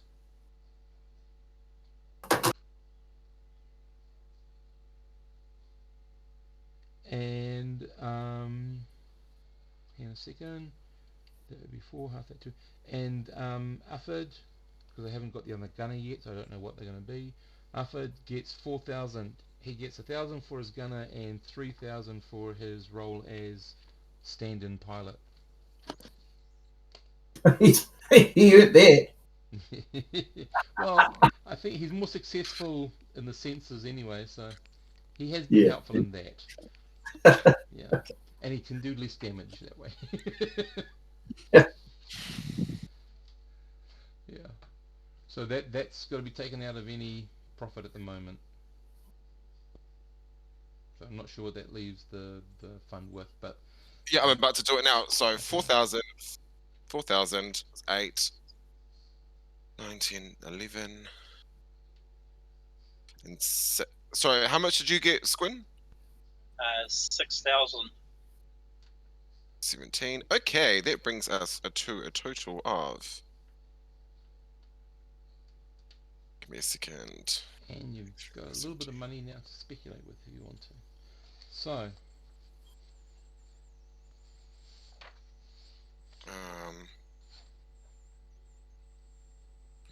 Okay, our new total is 466,900. okay. Good. Please don't forget to take out your 60-something thousand for maintenance costs. Cool, I will do that now. And put it in another account because that'll be due in another 11 months. You paid salary, crew salaries. Okay, you are free to do whatever you want. Oh, you can, if you feel now. No, you're supposed to now. You're supposed to do speculative trade. If Yeah, you I'm want to. keen. I Okay. honestly why not? Yep. So do you want to see it first and then look at your ordinary cargo? Let's see. Shall we see what cargo lots are there available first? Okay. So the first one to Shuri. Did we want to Shuri? What do I have to hit? Do you just want to plonk it all in chat so we can just see it? Yeah, I've got to roll the dice and work out what bonuses I've got. Okay, sweet as. Where the hell are you? +1. Bleh.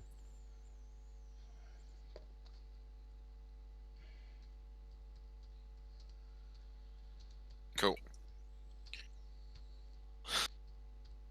So we've got a little over 400,000.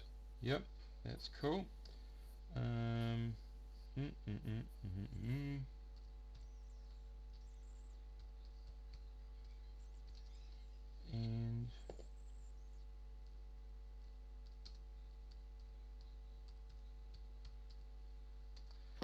okay, the next one is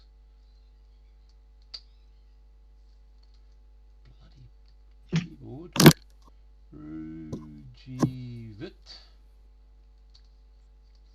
So Rujivit, where are you? +1.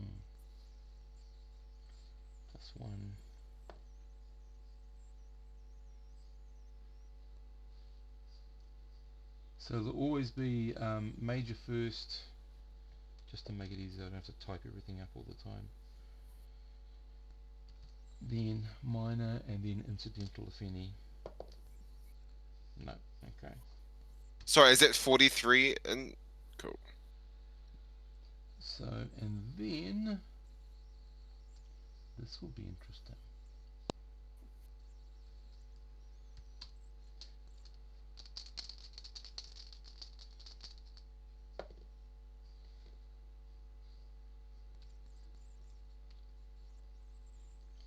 And sorry guys, lots of rolling.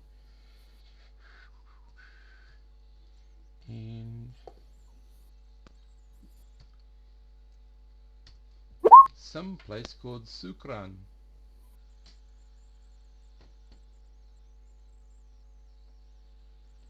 It's got so it's always major, minor, incidental. So there's only major and minor going to Rujavit. There's major, minor going to Shuri and Sukran. Are you wanting to ask any questions right now, Squin? Do we know where Surukan is? Okay, give me a you can try a flat. Well, what are your skill sets? Sorry, what's your skills?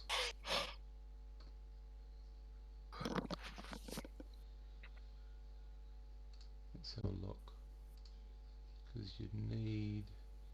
Okay, you got that one.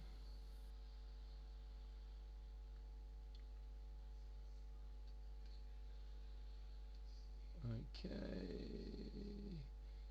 Flat 2d6. And whoa, okay. No one's going to give the information away for free. Wolf, you get a flat 2d6 as well. Yeah. If you're trying to find out about this planet.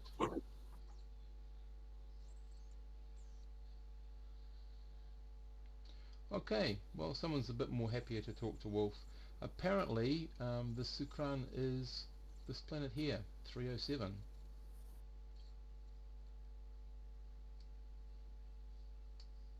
Mm. 307.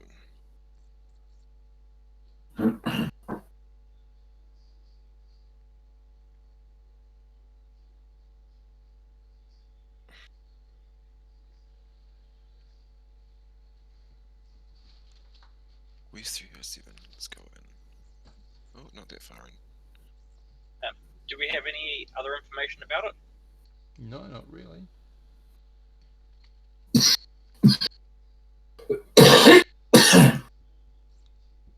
I'll go out and look for information. Okay, you can go and use your steward skill. Okay. 2d6. Not quite.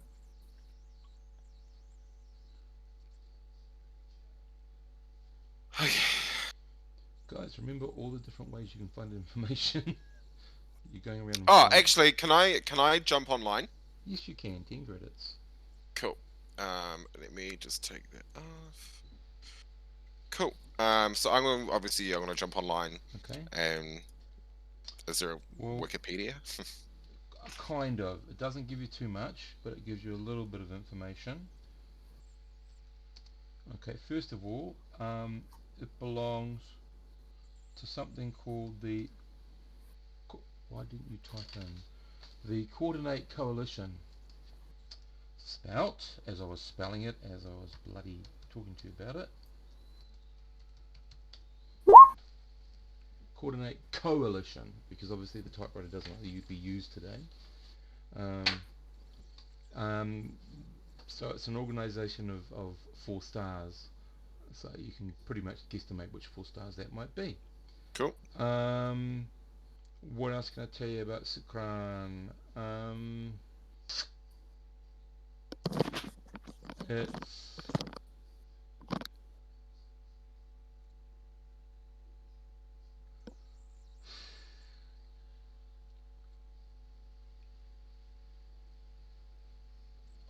it doesn't say much about the planet, although it focuses more on the starport, which is actually funded by the other 3 worlds of the Coordinate Coalition, as Sukran doesn't actually have the tech level to support a starport, although there is apparently permission for them to have one based near their planet. The planet does sustain life. It does possess water. That's all you're getting at the moment, not an awful lot.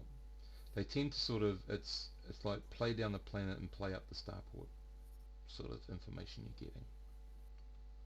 Sounds like an excellent place to be. Quite possibly.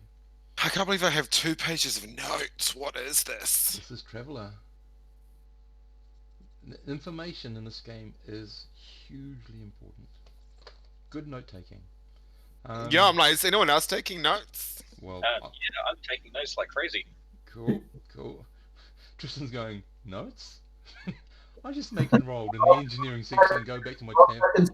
I've taken some. Yeah. I'll just rearrange my hammock a little bit. That's enough. Yeah. Well, I'm just going to keep an eye on old Gunner Efrod.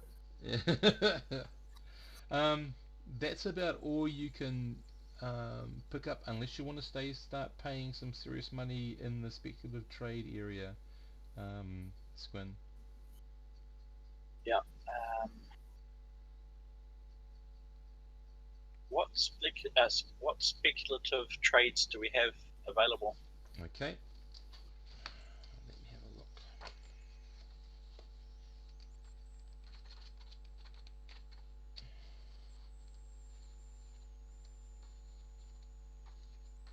Okay, here we go. This time around, you have, oh god, air rafts. You have computer parts. Oh, and do you want to chat? copper. So we just have sort of like amounts of whatever. So you have, so air rafts are actually individual air rafts, and they're at 1 million credits a pop baseline. So somebody wants to move 2 aircraft. Somebody else wants to move 15 tons of computer parts, and another person would like to move,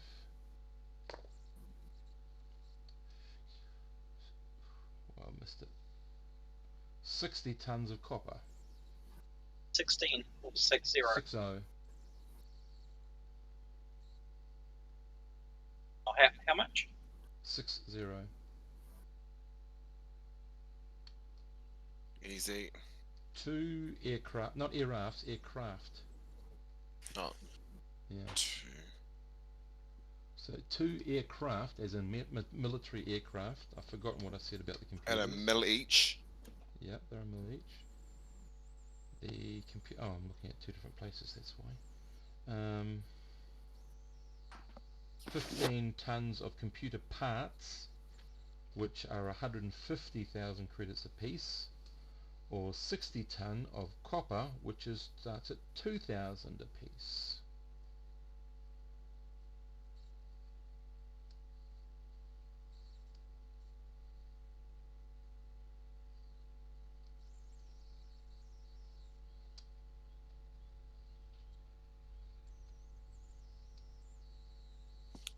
Anything suit your fancy? 60 tons of copper. We could do. You can't fit it all in your your hold though. You've got 66 tons of space available. Oh. 66 or 69? 67 actually, sorry. 67. Because you've got 75, but you've got 5 tons of tools, plus 2 more tons, and 1 ton of life support. And that makes 60. Okay, 67. So 2 tons of miscellaneous. Yeah, sorry? So two tons of miscellaneous items. No, it's 2 tons of space because it's part of your 7 ton to use for you guys. Okay.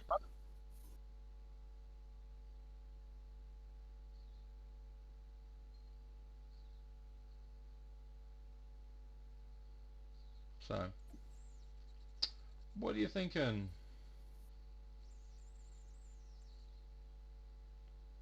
We'd get the copper on though, wouldn't we?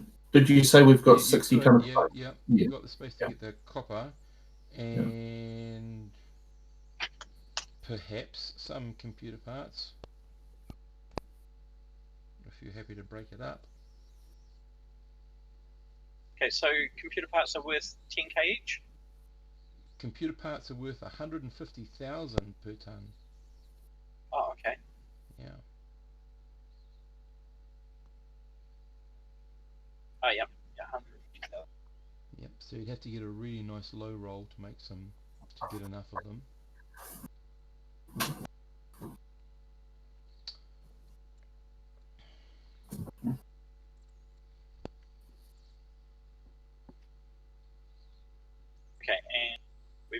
roughly 400. 404,275 credits. Boom.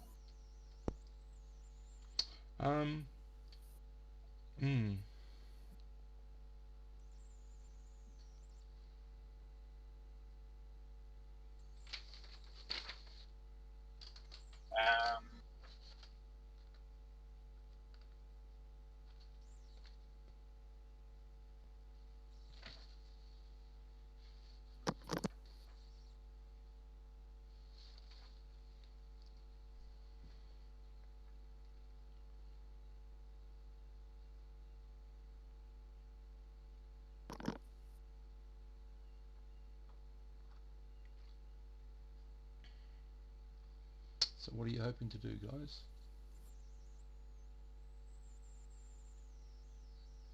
Can bring my notes back up. Okay. 150,000. It would. I would probably take the copper, or what we could of the copper. Yeah, I reckon. Because the computer parts are 150,000 a ton. And if you split it, you pay 10% more, don't you? Something like that. Mm-hmm.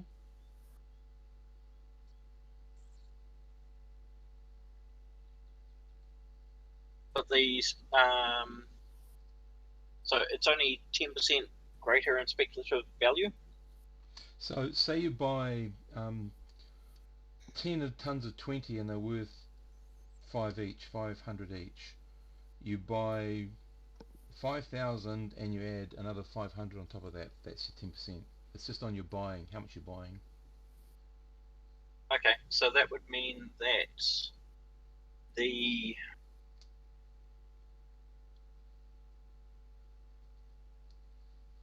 that the other cargoes, or the straight cargoes, are. They can only be sold in that lot. The whole cargo's got to move. Yeah, It's only speculative that you can. Yeah, so they say to Kurikan the 40 major, that's 40,000. Mm-hmm. We get a. Let's see.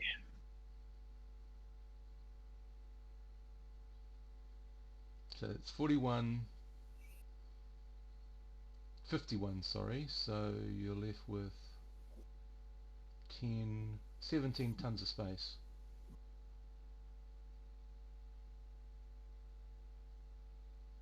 Which I don't know if you could afford all the computer parts unless you've got a fantastic roll.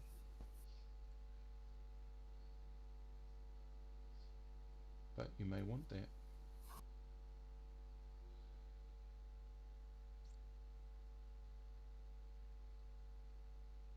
So, Dean, have you put down under Corral 2 that it's an AG, an agricultural world? No, I will do that now. That's how you build up a mercantile rata, by the mercantile trade classifications. Cool, AG. Yeah. And the other two don't have a trade classification. So you know if you want to get something that gives you a big bonus to AG, at the moment Cruel is the place to go to. You get a better better. Would copper give us Depends on what planet you're heading to. if we went to Kuran with the copper? Kuran. Kukurain, yeah, Kurain. Yeah. Would you would need copper, wouldn't you? Depends, again, on what the classification of the planet is. Oh, okay. I mean, they if they had the right technology, they'd be optic, which means they don't need copper anymore. Or they might have something else. They might use light or a biological agent.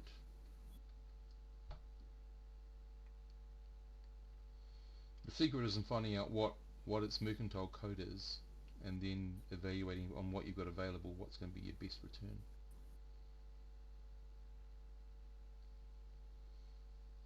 So did you want to follow that up at all, Squin? Just having a look at the charts at the moment. So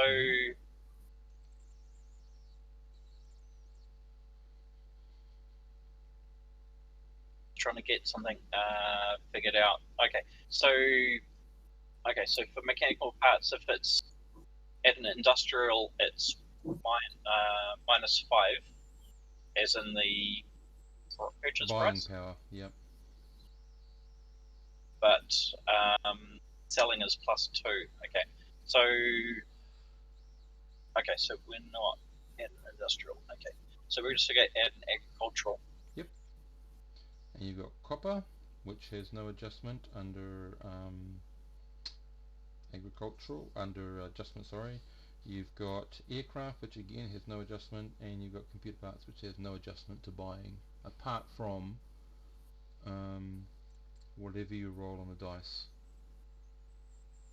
Because you can only apply your brokerage, your admin skill, that sort of stuff, to selling. Yep.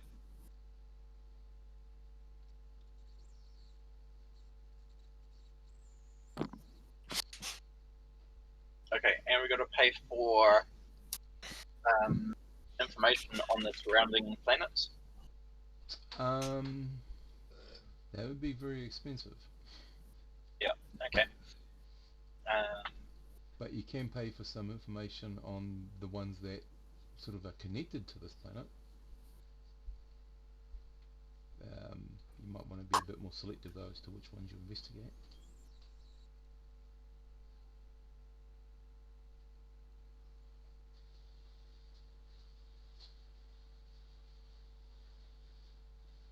So, are you wanting to find some information about a particular planet? Not at this. Okay. So, what are you doing with your speculative trade? Which one are you going for?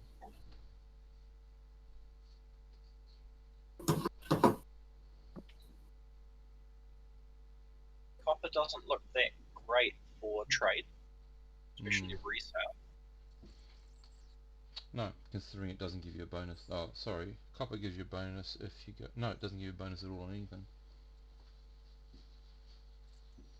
Computers only if we have a non-industrial or a... Sorry, industrial.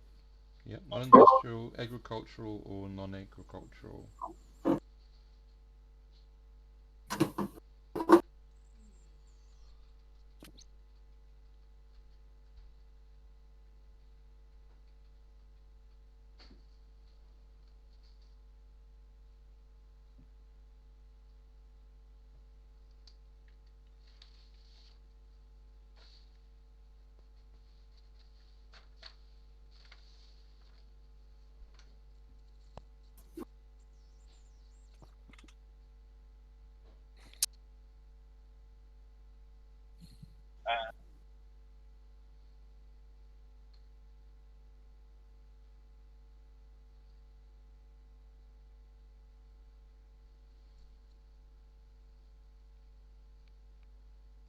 It's only percentage based of the base price. Okay.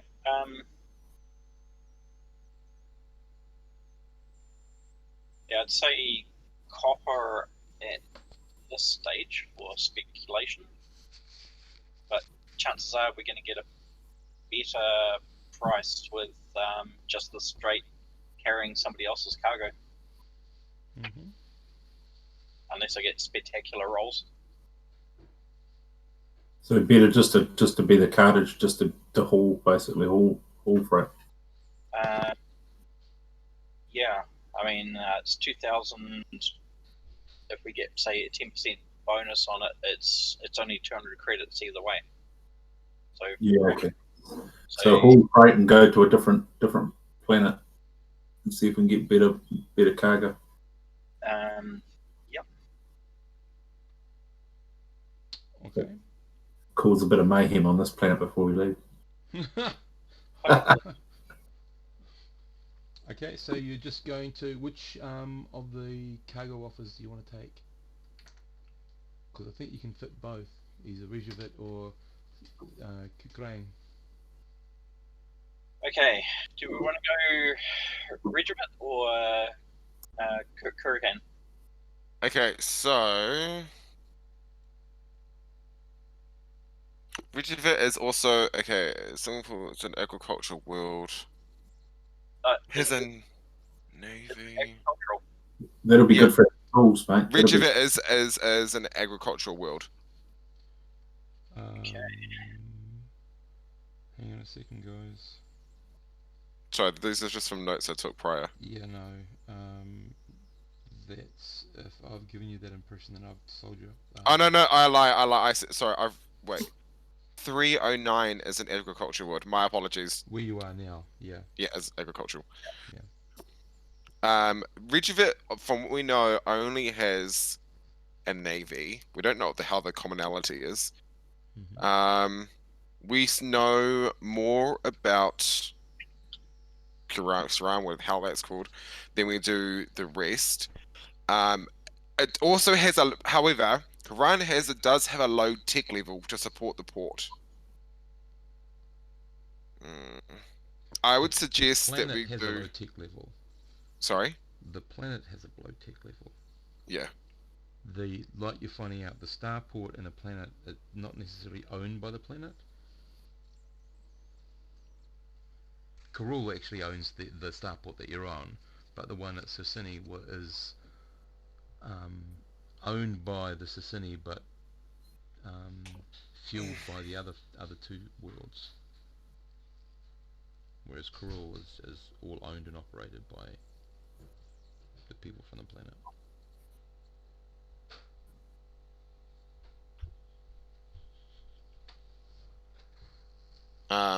I would say 40, 50 tons. 30, 40, 57.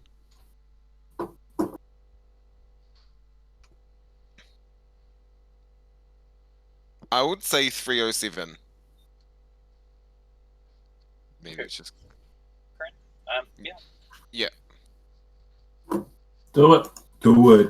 So it's 40 tons of minor, 10 tons. 40 tons major, 10 tons minor, 1 ton incidental. Okay, cool.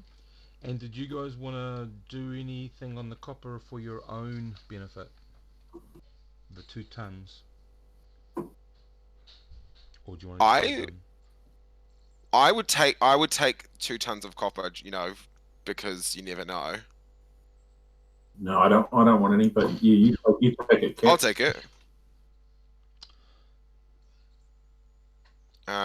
Okay, so I'll just see how much money it's going to cost you. I'll roll this one on the thing board. Do you want me to see if I can broker a deal? You can't. You can only broker on selling. Yeah. You can't okay. broker on buying. Yeah. Okay, so this is, you want really, really low numbers here, Dean. That's a good number. Yay. So you've bought it for 1,800 per ton instead of 2,000, which is always good. Times 2 times 1.1. All up, that's cost you 3,960. That's including the breaking of the tonnage. Cool. And whatever you get back on that is all yours. Perfect. Okay, so I own. You own some copper. 2 ton of copper. Cool. So cool. What you want to avoid with copper is you'll want to avoid industrial and rich planets. Any other planet doesn't give you a bonus, but it doesn't take away the cost either. Alright, so then this would just further solidify, because I think that the actual planet Quran is poor. Well, from what I've gathered. We'll find out when you get there, unless Squin wants to actually buy some information. How much does the information cost to buy? Depends on what sort of information you want. Tree classifications in the of the 4 planets around, or basically we'll start with the one you're going to first. The further away they are, the more the cost.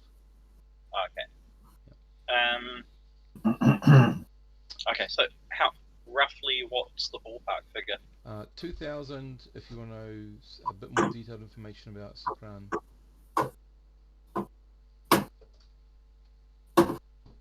We can spare 2,000 credits. Hold off on 2,000 credits at the moment. We have 400 and something thousand. Yep, we do. And the return is would most likely be higher than $2,000. Oh wait, sorry. I guess it's metagaming. Credits. We'll hold off it at the moment.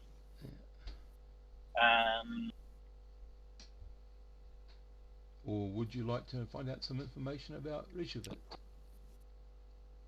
Although you're not going there.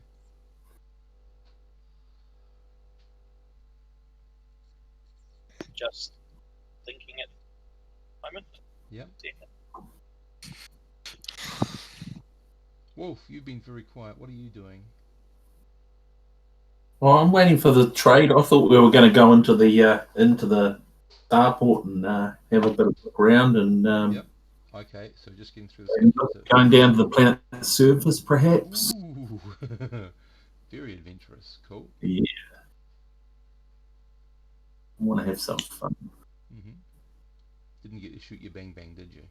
No, I didn't get. I just got shot at. And ran for my life. Last time I got shot at, I got bloody mown down.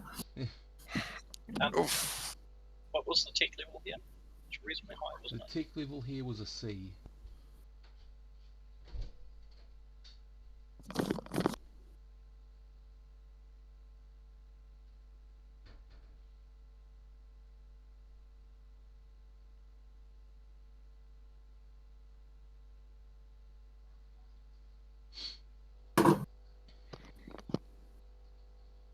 So, Wolf, are you picking up some pamphlets on the planet's surface as you move through the customs and places?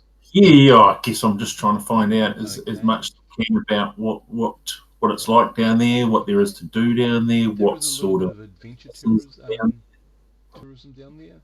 You can bungee jump into the deepest canyon. Well, that's cool.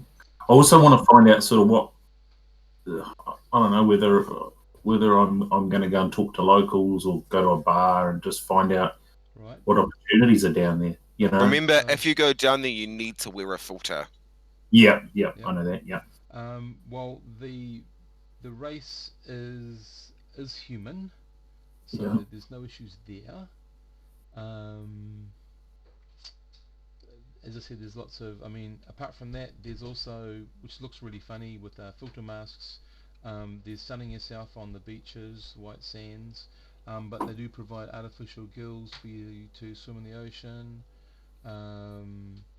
Yeah, there's lots of really nice places.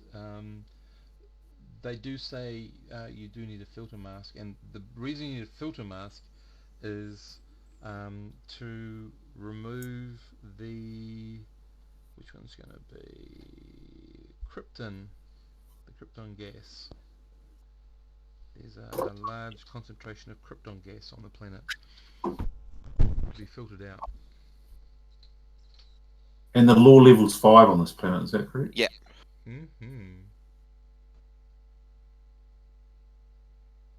What sort of, am I able to find out what sort of, I don't know, like industry and business and I don't know, like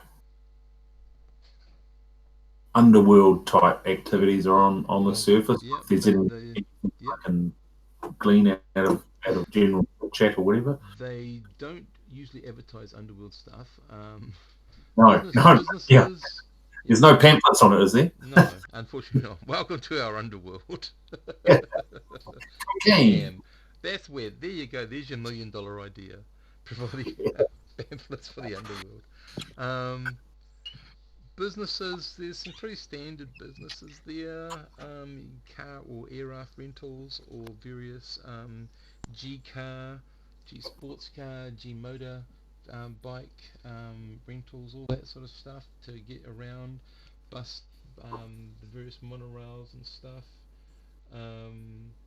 the bars, it's all there. You know, I mean, apart from the fact that it has this benevolent leader and needing this filter for the air, it's like Earth. it's unlike, it's very much like Earth, but high tech. So there is something called the VR bar, which is interesting. And apparently it has a red zone in it for people who wish to engage in VR intimate relations. Sounds good. Sounds kinky. But yeah, there's all sorts of other bits and pieces. You could pretty much pick, if you go on the typical idea of that certain businesses clustered together would probably produce something akin to a doorway into the underworld, you could probably be pretty astute and pick those ones. Jules, did you have anything, matey? Have you had a chance to think about what you want to do? I'm just thinking along the lines of potentially what we can pick up with personal equipment, back suits, or electronic sites or something like that, or coming across a low-tech world. So they might sell like hotcakes over there. Right. Okay. At the moment, there's nothing like that on speculative trade. You're probably talking about small package trading, which means buying from a business and then buying a lot and then taking that with you and trying to sell it off for a greater amount, as opposed to a business deal. Yeah.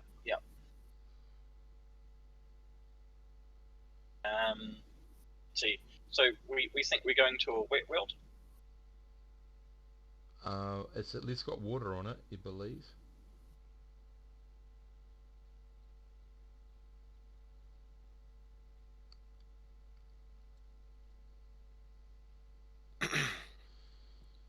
What do we have in the ship stores? Whereabouts do I find that? Ship's locker? Yep. Yep. You have 6 tech level A vac suits, 6 shotguns with 10 mags apiece, 6 blades. You also have 1 engineering kit, 1 electronics kit, 1 mechanical kit, 2 medical kits, and I think, well, apart from the normal survival bubble stuff and all that sort of bit, you know, you've got 6 survival kits there.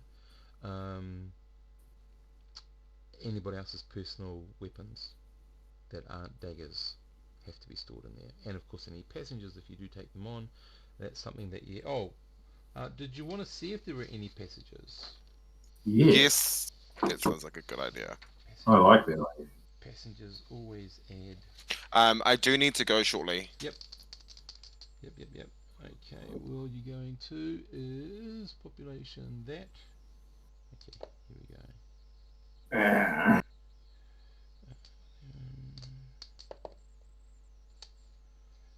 Okay, well, you seem to be a nut because there are 6 people who want to go on a high passage over there. There are... what's that? That's that many. 1 person of middle passage who wants to go there. So either you've got 6 to choose out of, because you can't take all of them. You can take 2 high passages or the 1 middle passage. Up to you. Take the 2 high. So that'll be a high passage is 10,000. You pay 2,000 for the life support, and basically it's an 8,000 credit profit. Wait. Yeah. So, and we already know that your stewards got the area prepped nice, ready for the whoever. And we might meet an interesting person. Could lead you on to something. Yes. They could be on a mission of their own. So, as captain, Squin, you got to say yes or no. You're picking up passengers. Do we have space for them?